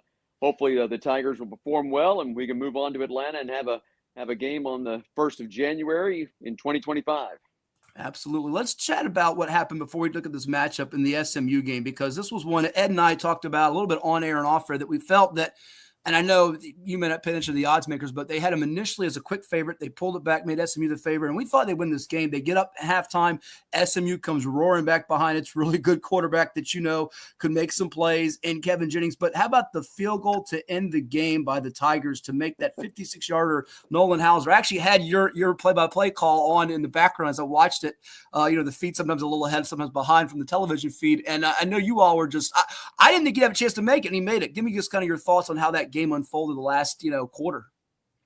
Well, obviously, you're in that last 15 minutes of the game, you're up 17 going to that fourth quarter, so you feel pretty good. I think that Coach Swinney's only lost a couple of games in his career as a head coach at Clemson when he's had a lead going into the fourth quarter. But then all of a sudden you see that 17-point lead evaporate, but there is 16 seconds left. So in the back of your mind, you're thinking, maybe. But it was a kick return. It was a kick return by Adam Randall that got a very generous spot, by the way. I don't know what it is about spotting the ball in college football, but it is horrendous. But they gave Clemson a couple of extra yards. They got him out to the 45, and obviously from there, the pass to Antonio Williams, he picks up another 3 extra yards, which was big. And then, they send Hooser out there. And the thing with Nolan is that as long as he can get it past the line of scrimmage, it's going to go through the pipes. Now, he missed one earlier in that game, which was the first one that he'd gotten past the line of scrimmage. And when I say that, for people that don't know, he's had, 5 kicks blocked this year, maybe 6 blocked. But they've all been blocked because of just poor blocking on the left side of him. And so guys have been coming in from that side. But once he hit it and it got there, you could tell he had the leg. It was just, was it going to go between the uprights? And it almost went dead center between the uprights, and the celebration was on. And, you don't get to call many like that. And that was certainly a blast to call. The first walk-off field goal that has happened, and the longest walk-off field goal in college football playoff history. It's amazing. I'll let my partner here, Coach Young, who's a former basketball coach, jump in here in a moment. I want to talk about Dabo Swinney and what he's done there and just the whole dynamics. But I want to get this thought from you before we dive into the matchup here too, Don. This game with Texas, who's the biggest, I think, favorite on the board in these college football first-round games, do you get the sense that Clemson's got this us against the world mentality going in this matchup in Austin against this Longhorns team that's viewed as one of the favorites to possibly win this thing? Do they kind of have that us against the world that nobody expected them to even get to the ACC Championship until Miami lost its game at the end of the regular season? What's kind of the view and the vibe of the team? Well, I don't think there's any doubt that they're carrying a chip on their shoulder coming in, because no one's picking them. No one. They're now a 13-point underdog, I think, is what I saw the number go to overnight. It was at 12 and a half, something along those lines, and now I think I saw where it crept up to 13 at some books.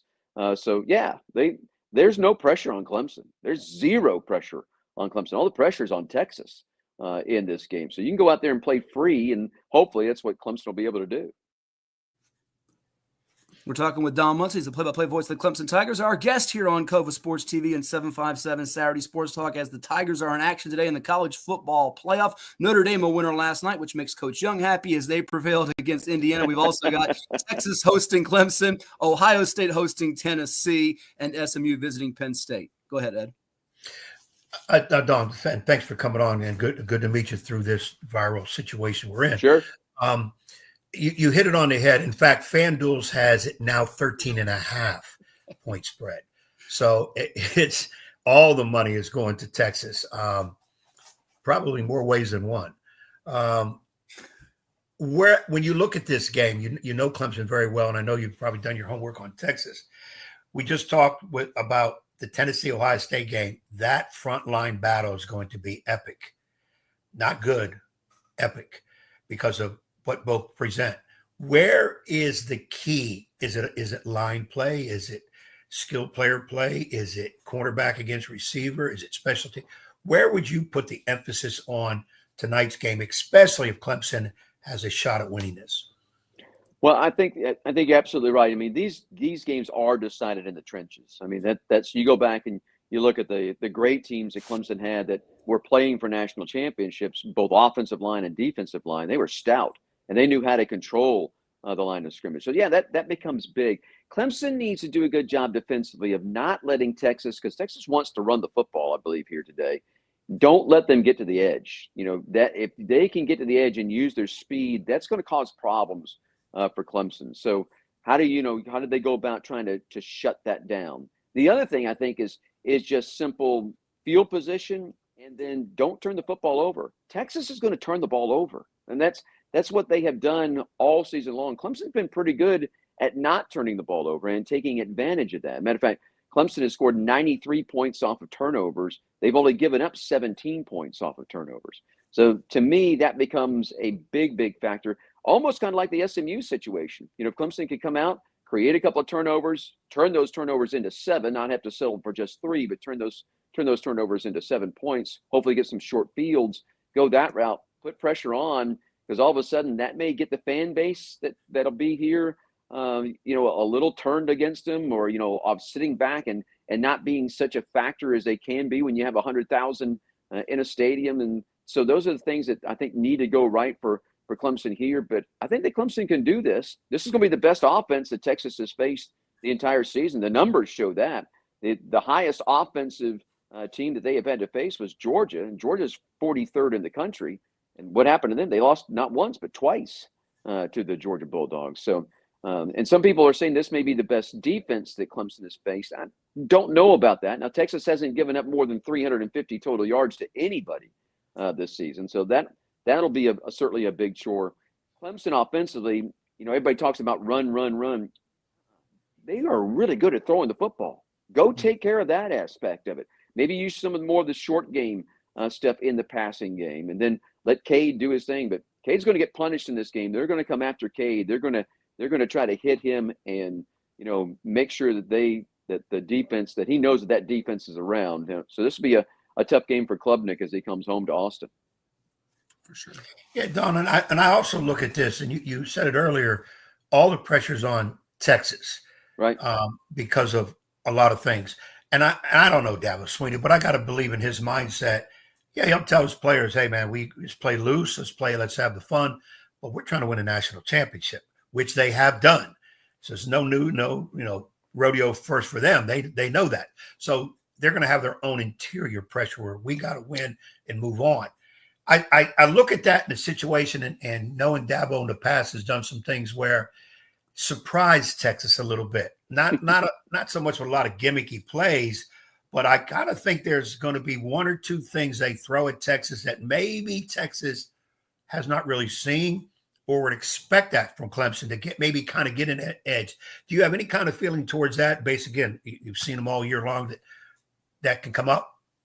Well, I think that if that happens, it's going to happen probably in the run game, because Clemson's going to have to do something. Maffa certainly is still not healthy. I mean, he's nowhere close to being 100%. He's probably about 80, 85% coming into this game. So what do you do creative running the football? And I think that they probably will put some wrinkles in that they have not shown. You got with Jay Haynes going out because of the ACL injury that he suffered in the ACC Championship game. Now you're having to rely on your third, fourth string running back, which is never a good situation. So they're going to have to do something creative in the run game, whether that is with Cade or that's with a wide receiver or whatever, bringing somebody in jet motion, but they're going to have to do something along those lines and run the football at least a little bit. But I still think, they will go to that passing game, and they've got their wide receivers. If I'm Texas, particularly now with the guys that they have, so this is a young wide receiving core for Clemson, right? They're led by a couple of freshmen, redshirt sophomore. So if I'm Texas, with the experience and physicality they have in the defensive backfield, I come up and I physically challenge Clemson's wide receivers and see how they respond to that. If Clemson's wide receivers can respond to that and get into some open areas, and the other thing is that people need to understand that windows in these games, passing windows, they go from like this, they go to this in these kind of games. So Klubnik's got to be very, very accurate in this game as you try to slip things in there. Our last couple minutes with you. We thank you for coming on. Don Munson, the play-by-play voice of the Clemson Tigers, our guest here on 757 Saturday Sports Talk, getting ready for the ACC Champion Tigers taking on the Texas Longhorns, who are 11-2 on the season. Klubnik with 33 touchdown passes against that secondary that's given up just 4 touchdown passes on the year. I want to get – this is the last one for me, Don. I'll let Ed finish up with you. Just your view of, and I feel like Dabo Swinney gets unfairly criticized. The narrative nationally is not right. Well, because, and they get some players from Virginia, as you know, recruiting wise, but this whole thing with, and I'm sure Ed will piggyback on this with you, just not using the portal, but people don't understand just how many good quality football players they have. I know the SEC gets the lion's share of the attention. The Alabamas, the Georgias, and the team they play today in Texas, who went from the Big 12 to the SEC. But what's your view on how this team has changed in the last year or two? Because they didn't play at this elite level the last couple of years. They've been there before, won a championship. It feels like in a weird, strange way, they've kind of made some steps in the last year to year and a half to get back there. What's your view of the roster and kind of the whole breakdown of things with it? Well, I think the pieces of the puzzle are better. I mean, the offensive line, you go back and you look at the last couple of years, the offensive line is not what it is this year. Certainly the change to Matt Luke and bringing in Coach Luke has made a significant difference to this football team as he's coached up the OL. But the offensive line is much better. So today, again, they're injured up there. They only got about 6 or 7 guys that you would say really should be able to step on the field and play against a team the quality of Texas. And then I think the other thing is that the wide receiver core, the addition of the 2 freshman wide receivers has been just, has been absolute. They had to have that kind of talent to step in there. So Wesco and Moore have both brought in a at that position some talent that had not been there. It's not quite like it was in the days of old when Deshaun was back there throwing the football, and certainly when Trevor Lawrence was back there zipping the ball around. But the biggest difference, and still I think that's still kind of missing on this ball club right now, that there's not a Travis Etienne. There's just not that running back that is back there in the running back. I have said this on many shows, and I'll say it here again. I think that Travis Etienne is the best player to have ever played in the Atlantic Coast Conference. If you just go look at the numbers, the numbers will back that up. And I think that he was that kind of had he be at Wisconsin, you got to remember he only carried the ball 20 or more times at Clemson 4 times in his entire career.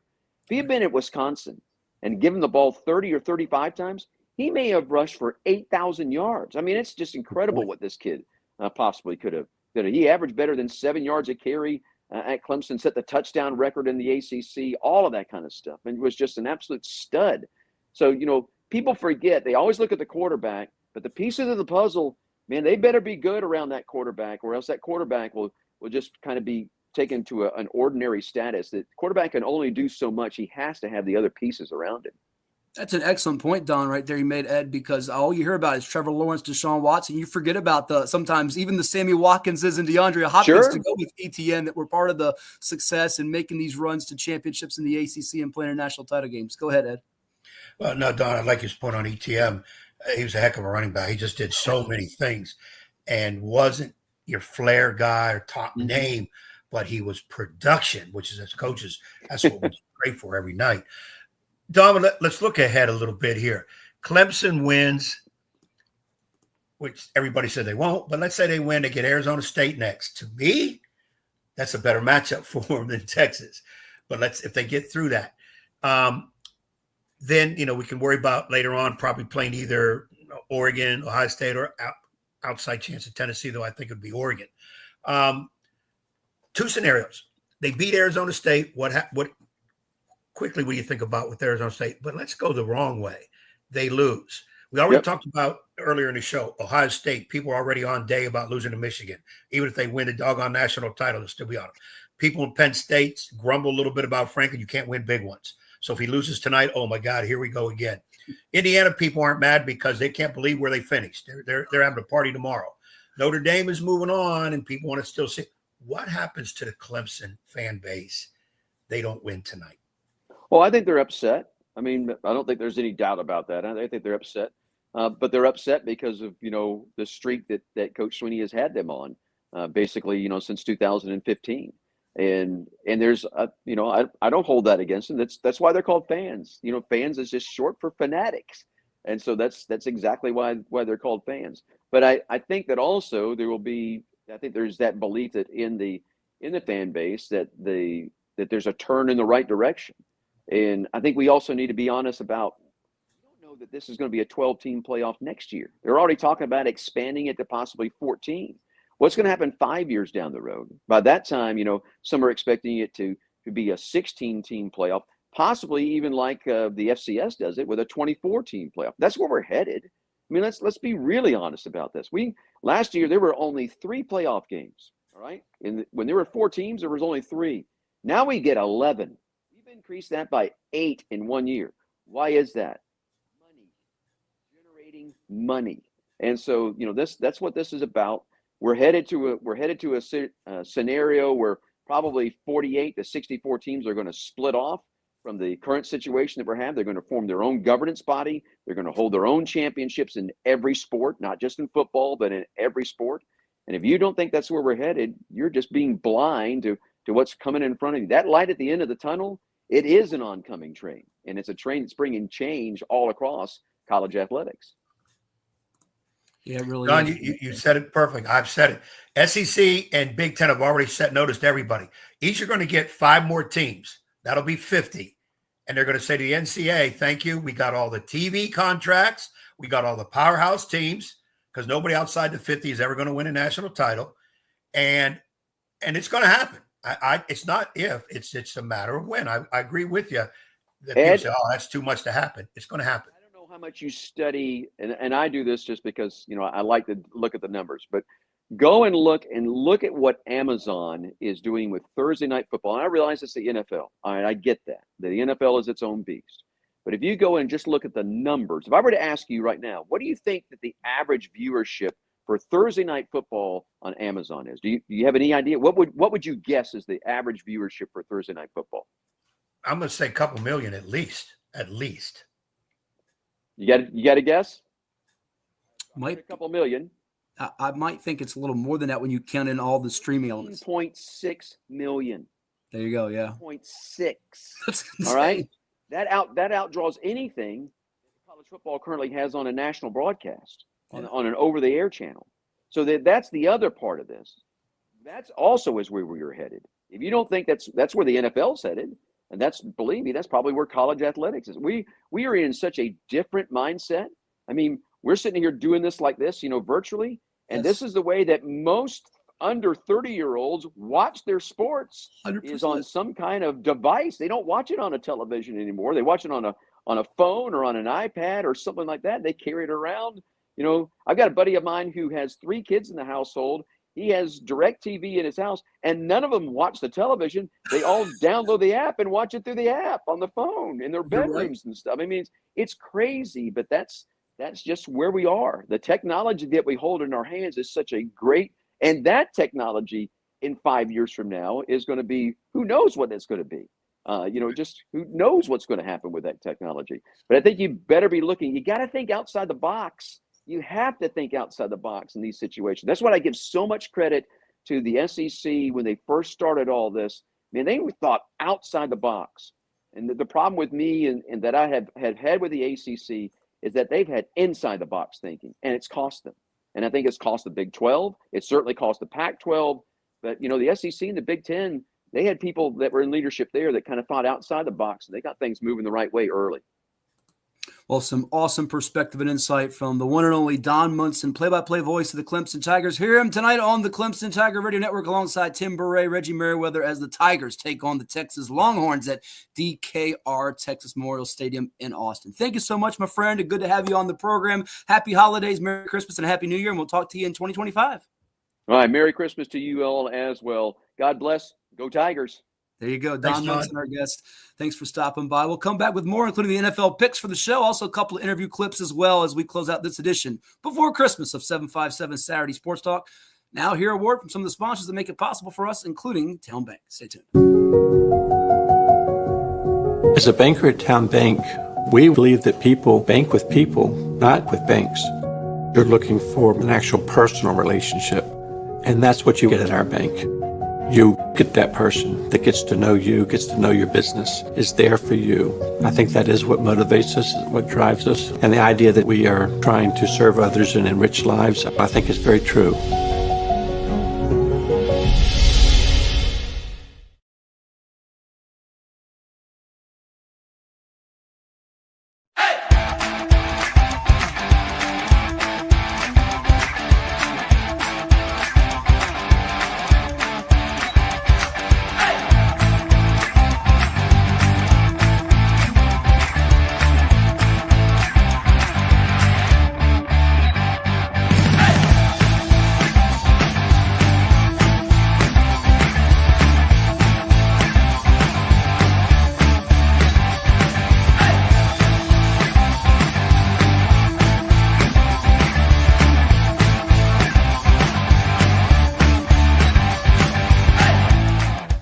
CoVA Painting. We don't just paint, we transform spaces. Visit CoVApainting.com or call 757-550-7357 and mention the Sportsplex for 10% off of projects over $1,000. All right, here at Church and Truckers head basketball coach Mike Holland. His team now 5-1 overall in the season after a 67-48 win over Kickingham here in the Iverson Holiday Showcase. It was close early on, Coach, but really your zone defense really bothered them throughout the game, and it felt like you had that third quarter run coming, and it did come. Yeah, first half I think we just came out a little slow. I don't know if it was the travel, the cold day, last day of school or the break or whatnot, but second half we kind of turned up the pressure, and then we locate the shooters in our zone, gave them a little trouble, so we just stuck with that, and that's what got us the W tonight. Sincere Jones, who signed to play at Virginia Tech in the ACC, has been putting up monster numbers all year long for you. It was sort of a quiet game for him statistically with 18 points, 7 rebounds, a couple blocks, 4 assists, but it feels like he is the concentration of every team you play, both offensively and defensively. Oh, yeah, no question.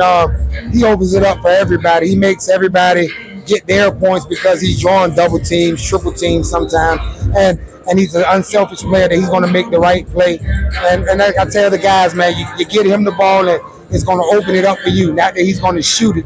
He's just going to make the right play. And he's been doing that for us all year, so just hope he keep doing it. Coming off a state tournament trip in Class 4, I know you feel like this team is capable of doing that again. The big question is what about the supporting cast around Sincere? Well, today we saw Quamir Crittenden as well as Jameer Jenkins, 20 points, 6 boards, 4 or 5 assists, had about 5 or 6 steals. He really filled the stat sheet for you. Oh, yeah, I'm happy. Jameer, man, he's just getting back with us. He came back to us this year. And he was going last year? He was at Maury last year, but he was with me before. So anyway, but he came back and just getting him to get his feet wet because we know between Jameer and then Monty Gatlin, those guys can come off and be our other guy because Kemar and Sin we're going to go as far as those 2 carriers, Sin and Kemar. Sure, it's a good start. You're playing a really rugged Eastern District. You don't make a 3-point shot in this game. Is that a good thing, bad thing, a little bit of both? I mean, I keep telling the guys we're not a 3-point shooting team, and that's fine. But we go to the free throw line a lot, and an and one is just as good as a 3. So it's still the same. So we'll take 3 the hard way, And lastly, what will determine how far Church can go this year and how good you can be in your eyes? My point guard, Kemar, man. We're going to go off of him. Long as he controlling the tempo and playing with control and just getting us in our stuff, we'll be fine. I think we can make a good run. We got Verona tomorrow night, so we're a good test for it. That's a big Class 4 contender tonight. Well, go check out Coach Holland and the Truckers at the Truck Stop. Thank you so much. Happy holidays. Thank you. Hampton Roads has a long-running high school and college sports tradition. It's time to give them the spotlight they deserve. This is 757 Sports Talk. Here are Matt Hatfield and Coach Ed Young. What a jam-packed show this has been. We've been joined by Don Munson, play-by-play voice of the Clemson Tigers, Andrew Jones, the man that runs Tar Heel Illustrated, the UNC Rivals site. That should say the UNC site on the Rivals Network, covering basketball, football, and recruiting on the Tar Heels. Plus, we also had on the show Chuck Culpepper of the Washington Post to talk about the college football playoff, the CFP. He's in Columbus. Don's in Austin. AJ's at MSG in New York. We've had all kinds of guests. People have been interacting, loving the guests on the show through Instagram, Facebook, Twitter. Haven't put up all the comments today on the show, but we appreciate James Boyd, a former NFL DB, tuning in. He of Penn State. And you just heard from Mike Holland, former CNU record setter. Ed, now the head coach of the Truckers. And we have some more guests. Eastern District flair, do we not? Yeah, we had some action at the look who's tuning in as well. We love Super E. Oh, man, Super E. Super E's been all over the world, I think. We'll see him tonight, won't we? We will see him today in Newport News at Woodside. Come on by and stop by. In fact, I don't want to spoil it, but folks, we're keeping our fingers crossed. We have some special surprises we hope in store from Woodside Hoop Fest today. Especially the people that are doing their Christmas shopping and can't really get out to the games. We might have a little good surprise for you. We might. We're hoping, fingers crossed. But we have some more coaches to hear from. It's our Christmas present to you, but then again, we might take it back. You got the receipt? Okay. Right. You know, it's like me. I'll buy stuff, leave a tag on it, and then after I wore it a couple of times, I should have done that with all them doggone suits I got because, boy, I got a ton of those, and I'm not really using. But maybe in the future. You had a chance. We're at the Allen Iverson Invitational, Bethel High School. You talked to Mike. You also got a chance to talk with Leon Goolsby. We haven't heard his name in a while. They've had some titles, right? He's got 6 rings. He's the boys' ringmaster. Yeah, he's the girls' ringmaster. Looks like he got a nice squad. He's going to be heard from this year. I watched that too. I think he's got a nice squad. Got some size. Got some athletes up front. We'll get into that Woodside real quick in a soon here. But Matt's going to take you through an interview with Leon Goolsby and Norcom. Their big win yesterday. And also, they beat, who did Norcom beat yesterday? Beat Veritas. Veritas, yes, well, Veritas. Melvin, if you don't want to wait around, we want you to wait around. We'll give you the matchups that are taking place at Woodside. But the first game is at 12 noon. It's a JV game with Woodside Oscar Smith. Your first varsity game's at 1:30. There are 5 varsity games. We'll go through the lineup in just a few minutes, though. But Matt had a chance to talk with Goolsby from Norcom, Leon Goolsby from Norcom. And also Yogi Edwards from Lake Taylor as they took down Bruton last night in the Alvin Iverson Invitational. Let's hear what those guys all had to talk about. First, Goolsby or Yogi? You want to hear from first? Let's go Goolsby first. All right, here it is on CoVA Sports TV. I'm here with Norcom head basketball coach Leon Goolsby as Greyhounds win it over Veritas here in the Allen Iverson Holiday Showcase at Bethel High School, 66-58 to move to 4-3. We think it is. Coach, first half you dominated the board. Second half a little bit of a let up in terms of they got back in the game with a 3-point shot. I think they ended up taking 43 threes to your 9. Give me kind of how you were able to hold on for dear life at the end. Like you said, we just held on for dear life. They got hot in the second half. We came out like a day ago, like we did in a couple of games this year when we had a big league. And, sometimes, you got to learn how to struggle before you, get to everything going together your way and be able to keep the league in the second half. But, we made turnover. Get credit to the artists that, they came out. They never quit, and they played a good second half. You've had an incredible run at Norcom with all the state championships, the four-peat, Dorian Finney-Smith, the Carlos Andersons on your coaching staff, and many others that you've produced there. With this group, a lot of new faces, a lot of youngsters. What have you tried to get them to buy in and do with this season? Every day you got to come in and be prepared to work and work hard. Work harder today than you did the day before, because right now everybody don't feel you as they did when we had Dorian Finney-Smith and Travis Fields and all them. They're like, y'all dominated too long, so it's our time. But, it's a learning process for them. A lot of guys, first-year guys on varsity, a lot of guys starting, new roles for guys, so it's an adjustment period. Young fellow that I saw last couple of years in your playoff games against Booker T that stood out to me, at least a season ago, I think he was a freshman, is Christian Tyndall. He's a sophomore now. Yes. He's got some upside, doesn't he? He has a great upside, but he's still got to learn how to play the right way sometimes. He's an unselfish kid. Just want to win, but there's certain things he got to learn how to do.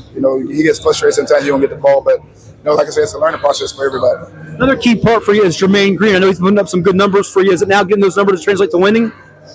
Yes, him and Dontario Staten is like our 1-2 punch on the inside. With Anish is our main post guy, and Domain is our really guy that comes off block shots and gets stuff off the rim and runs the floor hard. But again, them took it. Jermaine started last year. Don came off the bench. So, again, I'm learning them. They're learning me. So it's a just pay for everybody. Lastly, what's the message for this group as you go on this ride here? Eastern District does a war every night for many, many years. And your spot in 3A, what will it take for the Greyhounds to be making noise come playoff time? That you got to learn how to fight each possession, take each possession seriously, that you can't take no plays off, you know. And if you make a mistake, you can't keep your head down, because in basketball, it's not like football. You got time to regroup. Now, basketball is bing, bing, bing, is up, down, the floor. So if you make a mistake, just play through it, you know. Like I tell you, everybody makes mistakes, you know what I'm saying, but it's learn how to be resilient. Well, great to see you. Congrats on winning. Happy holidays. Thank you. Same to y'all. I'm here with Lake Taylor head basketball coach Derek Yogi Edwards. His Titans win at 52-40 over the Bruton Panthers here in the Iverson Holiday Showcase. Coach, quietly, you guys don't rebuild at Lake Taylor. You reload, and you got another good group here. Early on, you came out with a 19-point lead, and I felt like your full court pressure and speed, which is your MO, is what got you the early start. Yeah, this group I have now, they really believe in the Lake Taylor way. They press, they practice hard, they believe in that stuff. And coming off of the last 2 seasons of back-to-back region titles and reaching the state playoffs with those Twin Towers and Mello Baines, who's at Norfolk State, and Elijah Moss Washington, who's playing his football at Syracuse, people wondered how you guys would adapt. But even when you had those guys, you like to play fast. Now you just kind of open the floor more without those bigs, if you will. Yeah, a lot of people want to know how good we're gonna be. We don't have the bigs no more, but it's some talented kids at Lake Taylor. They ready to play. For sure. And one of those youngsters who we saw a season ago come off the bench and is embracing a bigger role is Jakari Jones, MVP today with a double-double, 13 rebounds. What have you seen from his growth and maturation? The last 2 years, he just got beat on by Rodney Baines and Elijah Washington. He just been getting beat on. So now he's trying to beat on some kids himself. Kid off the bench for you, Mark Johnson. He looks like he's like an X-Factor spark plug. What can we expect out of him the rest of the way, and what have you seen so far? Yeah, my freshman, he hasn't really been playing well, but tonight he played pretty well. He played the way we know he can play. With you and your coaching staff, what have you all talked about in terms of this season? You've already had a couple of Eastern District battles so far, got a big win over, I think it was Norview to start things off. Where do you think you are? You want to be peaking come playoff time, correct? Yeah, for this group, it's not like it was last year. So last year I said we take it one game at a time. We was trying to get back to where we lost the year before. But this year we really taking it one practice at a time, one play at a time, one game at a time. Sure, a couple more for let you run. What did you see out of Bruton? Because you knew coming in they were a pretty good team out of the Bay Rivers Class 2, and they have a guard that's an all-state kid the last couple years in Brandon Freeman. It felt like you neutralized him and got the ball out of his hands a lot. Was that part of the game plan? Yeah, coach do a good job at Bruton. We knew coming in was gonna be a tough game because they got guards. Mm-hmm. They got guards that can shoot the ball, dribble the ball. So when it was time to play them, we knew it'll be a good contest. Yeah, and you cut that. When they cut it down to 5, you had an 11-2 run to sort of answer and get some distance in that fourth quarter. Lastly, what do you want to see from an improvement standpoint moving forward here as you go into the new year in January? Because in Class 3, people are talking about some other schools, but Lake Taylor plans to be there in. I know you expect to be in the hunt when it comes March and tournament time. Yeah, it's good they talking about the other team. They deserve to talk about them. We just try to kind of sneak through the back door, and then we get there, we'll see what happens. The Titans are quietly lurking in the background. Thanks so much. Happy holidays. So that was Derek Yogi Edwards of Lake Taylor, also Leon Goolsby of the Norcom Greyhounds. Winners on Friday at the Iverson Holiday Showcase, as well as Mike Holland. Let's show you those matchups at Woodside today. There you go. It goes over our faces. There's the Woodside lineup. You got 1:30 Oscar Smith, Kempsville, 3 o'clock Lansdowne, Denby, 4:30 Kings Fork Woodside. You do that. See, we move our heads in the bit. There you go. Kings Fork Woodson, John Marshall Hayfield, and Woodside Miller School. And we also can show you there's some games going on at Bethel today as well, too. We'll take this down and show you that. You have that. A little harder to read there. Grafton Heritage today at 2:30, Glen Allen Maury at 4, Lafayette Hampton at 5:30, and Norview Bethel at 7. We'll be over at Woodside today. But, Ed, your reaction to what those guys had to say before we go to our final break and do our NFL picks for a week number, is it 16 now? I've lost track of what week we are in the league where you play for pay. I gotta stop saying the league where you play for pay because they play for pay in college football now too. Yeah, you might have to change that catchphrase because everybody's getting paid. I wouldn't doubt there's some high school kids getting paid now because the portal is alive and NIL is legal. I think in 20 5 states now. It is legal. So, but listen to the coaches. I smile because, Yogi is taking it one play at a time, one day at a time. We're all doing that. We're all praying for that one more day, one more play. Leon is back in the limelight at Norcom. I've seen his team the last couple of years. I like this one better than the last couple of years. I think he has a mixture of a lot of what you need to go further. The problem is it's a lot of young talent, and he's got to navigate them through. But there's a guy who knows what he's doing. We got with the 6 titles or whatever it is. He knows what it takes to get there, and I think he's going to have a lot of say in what happens at the end of the year. If that Norcom team is not going to move on, they're going to prevent some other ones from moving on. Mike Holland at Churchland. Churchland's got it was with the big boy up front. I'm telling you, Sincere Jones, who signed Virginia Tech. Is he right now? Would you put him as the favorite player of the year, or do you still give the nod to Silas Barksdale of Woodside, VCU signing? Because it feels like it's those two, and we know there are some dazzling youngsters coming, some freshmen and sophomores. We've highlighted Dwight Robinson's son at Lansdowne, Damian Robinson, who's a freshman. I don't see him getting player of the year as a 9th grader, but he might be in that conversation a year or two from now, maybe a couple of years from now. But is it a Barksdale-Jones matchup, or is there someone else that could thrust themselves in the POI? I've seen a lot of games. More than me, by the way. Yeah, and by the way, I'm undefeated, man. This is a great way to coach it. I'm undefeated, making a lot of moves in my head. I'm watching games very different this year than I did in the past. When I go out, I would scout a particular team and some of their idiosyncrasies of what they do. We have to go against. Not coaching this year, it gives me a chance to see the game in a different limelight. But, I would say Jones and Barksdale are up there. They're the bigger kids. Barksdale's more active around the glass than Jones. Jones likes to drift out front, outside a little bit more, but I think his strength is for the high school game is more inside. I think, I would say those two right now. And both those teams, I think Woodside's a favorite in Region 5 from what I'm seeing again. We're going to see him again play today against a pretty decent opponent in the Miller School. And I think Churchland, if they can just trim some of the fat around the edges, just kind of smooth out their game, don't allow teams back in or whatever, cohesiveness, they'll be in a state playing for a state championship too. Okay. We'll come back and do our NFL picks. You see it last week, all of us going 2-1. Bruce won on Saints plus 7.5, Chiefs minus 4.5, lost on Dolphins plus 2.5. Ed won on over 45.5, Bucks Chargers, Falcons minus the 3.5, lost on Washington minus 7.5. Bengals Titans over 46.5 was a winner for me. Over 54.5 Lions Bills was a winner for me. The over-unders worked for a change. How about that? Lost on Pittsburgh plus 5.5. It's the last time I listened to Mike Hatfield. He might not get peanuts for Christmas. He might not. Well, he may not get peanuts, but I got me some cherry Kool-Aid to celebrate at least tied for first again this year. I'm killing on the picks. The year's not over. You better not let my niece do that. She loves the Kool-Aid. I got the little Kool-Aid. Cherry Kool-Aid is the way to go. Yeah. Probably needs a little bit more sugar, I think the tropical punch and the orange flavors are better than cherry.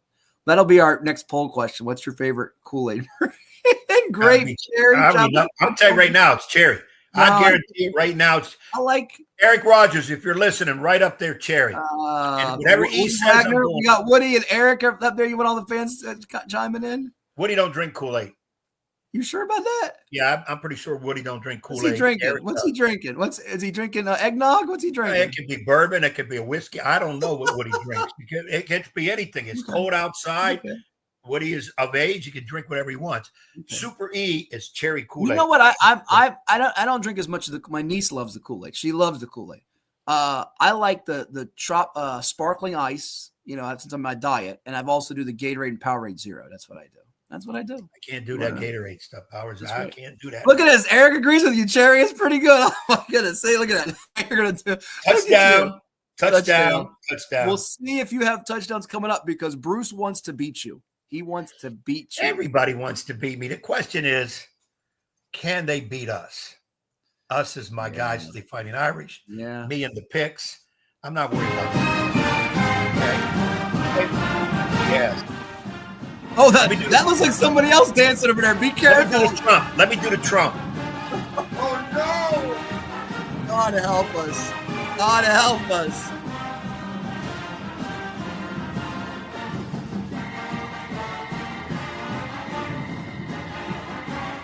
what have we seen? We're dancing. Going to make America great again. Going to make football great again. There you go. We have the Pop-Tarts Bowl, Derek. We could have the Coach Show Kool-Aid Bowl. I'm just waiting for somebody to step up. Just waiting for somebody to step up. They can have, this guy can get sponsored by one of those candy bars that got a lot of nuts in it, because he's a nut job. It would be perfect to get like Zagnut or somebody to sponsor him. I'll take Kool-Aid because even though he's the fool in the pool who thinks he's cool, I'm the guy that's cool. All right. We'll come back with more, including our NFL picks to put a ribbon on this edition of the show. Stay tuned. You're watching CoVA Sports TV. And you're going to hear from CoVA Painting as well as Paint and Gain, Town Bank, CHKD, and more. We'll be back to finish up this edition in just a moment. As a banker at Town Bank, we believe that people bank with people, not with banks. You're looking for an actual personal relationship, and that's what you get at our bank. You get that person that gets to know you, gets to know your business, is there for you. I think that is what motivates us, what drives us. And the idea that we are trying to serve others and enrich lives, I think is very true.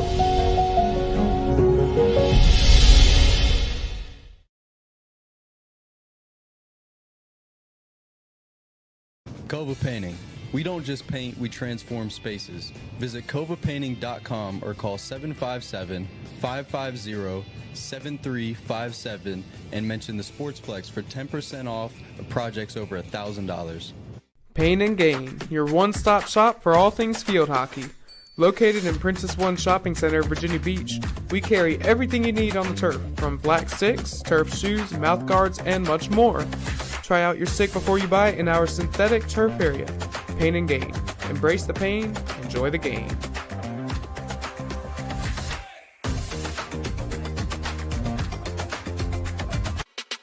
At CHKD, sports medicine is more than just treating injuries. It's a whole team approach to caring for young athletes. With experienced physicians, surgeons, trainers, and rehab specialists here when kids and teens need them most. Our experts help young athletes prevent injuries too, with advanced training and conditioning programs that keep them in the game safely. CHKD Sports Medicine, where kids are more than patients and we're more than a hospital. Well, it's everybody's favorite time of year again. Time to prepare to make your annual donation to that infernal revenue service. And if you're like me, you need help. Help to keep that donation as small as possible. So get off your W-2 and call John Maynard at John's Tax Service. 455-6763. Hampton Roads has a long-running high school and college sports tradition. It's time to give them the spotlight they deserve. This is 757 Sports Talk. Usually it's Hatfield. That's why I try to tell everybody, get on Hatfield. He is the legal scribe, the talking head that knows all this, puts the whammies on. We do things different on this podcast. That's why we're rated number 3 in the state. You got Play-Doh? Get out of here! We got people all over the globe watching with us. Sitting in a phone booth with you would be very... well, no, we got to have your own phone booth. I'm not sitting in no phone booth with you. It is 757 Saturday Sports Talk here on CoVA Sports TV. Like, share, and subscribe. This is 757 Saturday Sports Talk with Matt Hatfield and Coach Ed Young.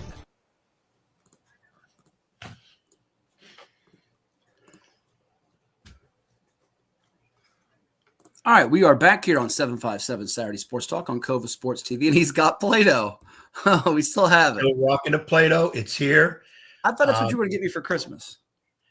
Well, I'm probably going to get you what I got you last year because you kind of enjoyed it last year too. You and Robert Jackson. That's so nice of you. Very nice of you.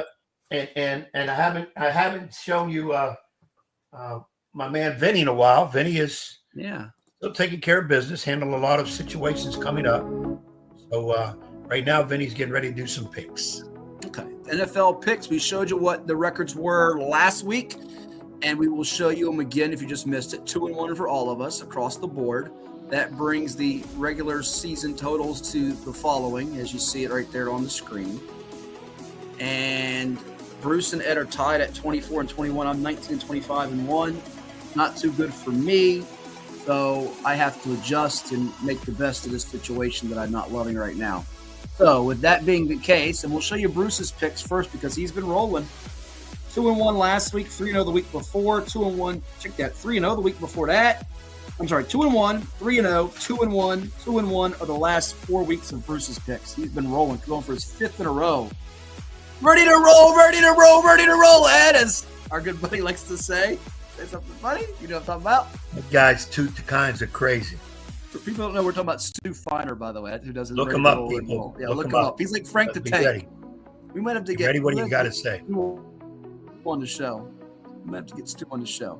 All right, here's Bruce's picks for week 16. He's going Rams -3. He's going Bucks -3.5. And he's going Carolina against my Cardinals plus the 4.5. Any thoughts on those? I like the Rams and Bucks. I was going to take one of them, and I don't. Panthers scare me at home. They'd be just dumb enough to win the doggone thing. That's right. But I kind of like Arizona in that one. Bruce is on it. Bruce is on it. Bruce is on it, so you get to go here first. Do I get to go first? We tied last week. Do we flip a coin to see who goes first?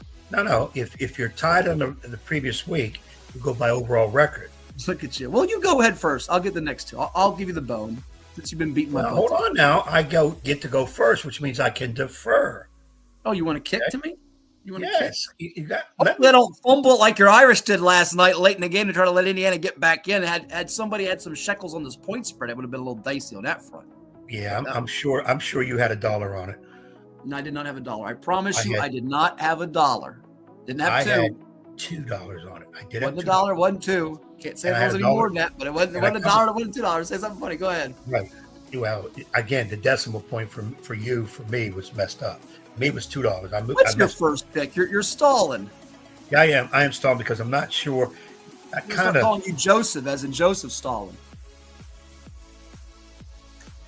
Give me, hot off their win the other night, the LA Chargers -5.5 against the Patriots. Even though it's West Coast to East Coast and they're probably playing the snow,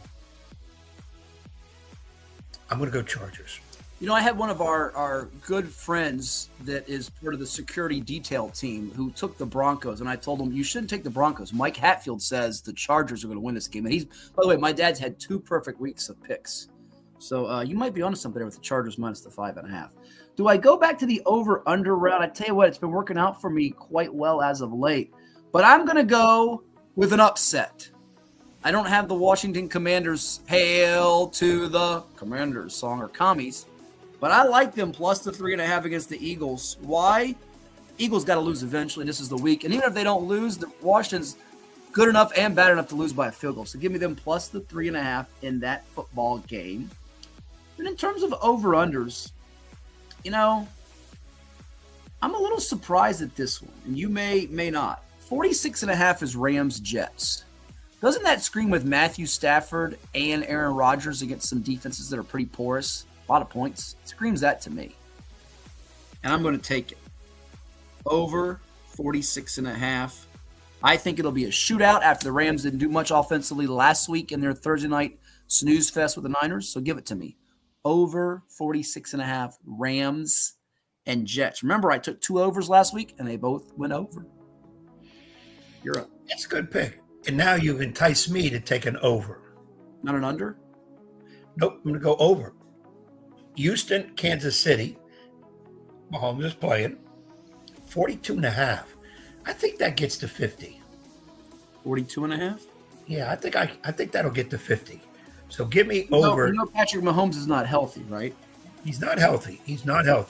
So instead of throwing 4 touchdown passes, probably throw 2. And I think they'll get a pick against Houston and run that. I'm not going to show you who's calling me. Watch this. I'm doing the podcast on CoVA Sports TV. Let me call you back. All right. My bad. Answer the phone. It wasn't my dad. No, we know who that guy is. My bad. Oh, my bad. It wasn't my dad, though, but he sometimes calls during the podcast. But there you go. I just did something you should never do in radio, TV, podcasting. Answer the phone call. Well, I did that, and I was so rude to interrupt you while I did that. Yeah, but you made me have to change my other pick because now I want to make it something a little different. It could be. Oh boy, I don't know about that one. Well, wait, you just did 2 picks. Are you going? Wait. You just took the Chargers minus 5.5, and you took over 42.5 Chiefs Texans. Are you backing off that second pick, or are you sticking with it? No, wait a minute. Hold on. I had first pick. I took Chargers. Right. And then you did your 2 picks. Right. Now I'm doing my 2 picks. Your last one, right? But you sound like you were going all away from that pick. Are you staying with that second pick? I'm going Houston and Kansas City. You're sticking with it. Okay. I thought you were taking it back. I thought you were taking it back. Go ahead. No. Okay. Go ahead. You're fine. Go ahead. Continue. I'll keep. So my last pick will be. I got to go 3-0 this week. I got to give me something that feels good for 3-0. Oh, boy. Miami -1.5. Give me Miami 1.5 over the hurting San Francisco 49ers who come across country, even though it's a 4:00 game. Give me Miami 1.5. Okay, I'll give it to you. And my last selection for this particular edition of the program, I'm really torn, but I'm going to do it anyways. I think America's dream, America's team is America's dream. America's dream will finally be put to bed. They're a 3.5-point favorite at home on Sunday Night Football. You remember I took them 2 weeks ago? You know what happened, right? They cost me a winning week against the Bengals because they couldn't handle special teams well, like they're Fighting Irish. So give me, even with the hook, the Bucs, who are playing a lot better with Baker Mayfield, minus the 3.5 at Dallas, who never wins at home. They never win at home. They don't seem to ever win unless they're playing like the Giants, who stink. So I'm going to go to finish it up with the Bucs minus 3.5 over 46.5 Rams, Jets, and Washington plus the 3.5. You've got Chargers minus 5.5, Dolphins minus 1.5, over 42.5 for the Chiefs and the Texans. And Bruce, to put it back on the screen, he has got, for this particular week, Rams, Bucks, and Panthers to get the job done. Hey, Bill Walcott chiming in. How long can Phoebus streak go on? I think they can win out and get to 63 next season. Do you think there's a possibility of Maury and Phoebus playing each other in the near future? Great question, Bill. This has been a busy show. We've had on Don Munson. We've had on Andrew Jones. We've had on Chuck Culpepper. You heard some clips from some high school basketball. And we talked about the state football championships. In the first segment of the show, you can go back on YouTube and find that, or on our Facebook if you're watching there. Anywhere you're watching and hear what we had to say about that. And we'll discuss this as we move it forward. We'll get some guests like Jeremy Blunt on, we hope soon, and Jamari Deloach of Oscar Smith, Tariq McCain, Maury, among others. I think, to answer his question here, as I scrambled, stalling with time like Ed does, it depends on who they play out of district. Because in the Peninsula District, I don't see anybody. Even Warwick, as good as they've been in the last couple of years, he's changed coaches from Corey Harrison retiring for D coordinator Thomas Sykes taking over. I don't see anybody in the PD threatening them. I just don't. So it's a matter of, can one of those out-of-district foes get them? Now, they have to play host to Highland Springs next season. Kind of depends on what those teams look like in the offseason to now. But can they get to that number? I think they can. Yes, it's very possible. Quarterback comes back. They got to replace a lot on defense, though. And that's always a big thing. Yeah, this was a senior-laden defense. And they've been reloading at Phoebus, not rebuilding. So that's going to be the real question mark. If they play an out-of-district game early against a Highland Springs, can they do it? Right now, it depends on Maury's setup for their out-of-district. They probably need 3 games. It's a new cycle. So I think it'd be great. They've done a benefit game the last couple of years. And if they played Maury, I would not give them the edge against Maury. I'm sorry. I just wouldn't. I've seen him play in the scrimmage this past year. I didn't see the year before. I think Maury's offense is hard for anybody to stop, even a great defense like Phoebus's. So I think they have a chance. No question they have a chance. But I would give the nod to Maury. What's your view of this? Yeah, the win streak will continue. And again, who is that out of well, you say it's Highland Springs. That'll be Phoebus' toughest game all year. Sorry, Peninsula District guys. Can be mad all you want. Well, they get a second PD. The PD now had Gloucester depart. So they'll have another out-of-district game now with that. Yeah, and I see eventually a regular season game, Maury Phoebus, but it'll be a 2-year deal. We'll go to you. You come to us. It's not going to be a 1-year deal. That's assuming they don't play each other in a benefit, because they're not going to play each other in a scrimmage or benefit and then play regular season. No. They might decide not to do that scrimmage anymore. I don't know. So it's we have to wait and see to answer that, Bill. But I would say it's about 50-50 they can pull it off. Yes, depending on the out of district. If they get through the out of district, they're going to do it. Simple as that. Yeah, I see that. Yeah. All right, that's going to do it for this edition of the program. We thank all of you for interacting with us. There's other picks again for Bruce for this week. And Ed, I'll see you over at Woodside High and Newport News in a little bit. Yeah, it looks like we may be doing some announcing of the games. Some That's what we're hoping for. Let's just keep it fingers crossed. Everything works out. Fingers crossed, knees and toes. We thank you To everybody, to the loyal listeners and everybody, we wish you a Merry Christmas. I'm still going to take some gifts if you want to give me something. I can add something back here to the study. Somebody got maybe some Kool-Aid today. Got me some Kool-Aid. And I do wish everybody a Merry Christmas. Remember now, this is back in the day, in the radio days, you used to play your Billy Crystal. You haven't done it. Oh, I have. I don't know if we're allowed to. It might be copyrighted for us to do that. Forget the copyright people. What do they know? Well, that's great. You gotta live dangerously once in a while. We'll get 78 strikes against us like the other shows. So until next time, we'll talk to you next week after Christmas on the 28th of December. You've been watching 757 Saturday Sports Talk on CoVA Sports TV. Happy holidays and Merry Christmas, and we'll do it again with you on the 28th. Cheers to one and all. Go Fighting Irish!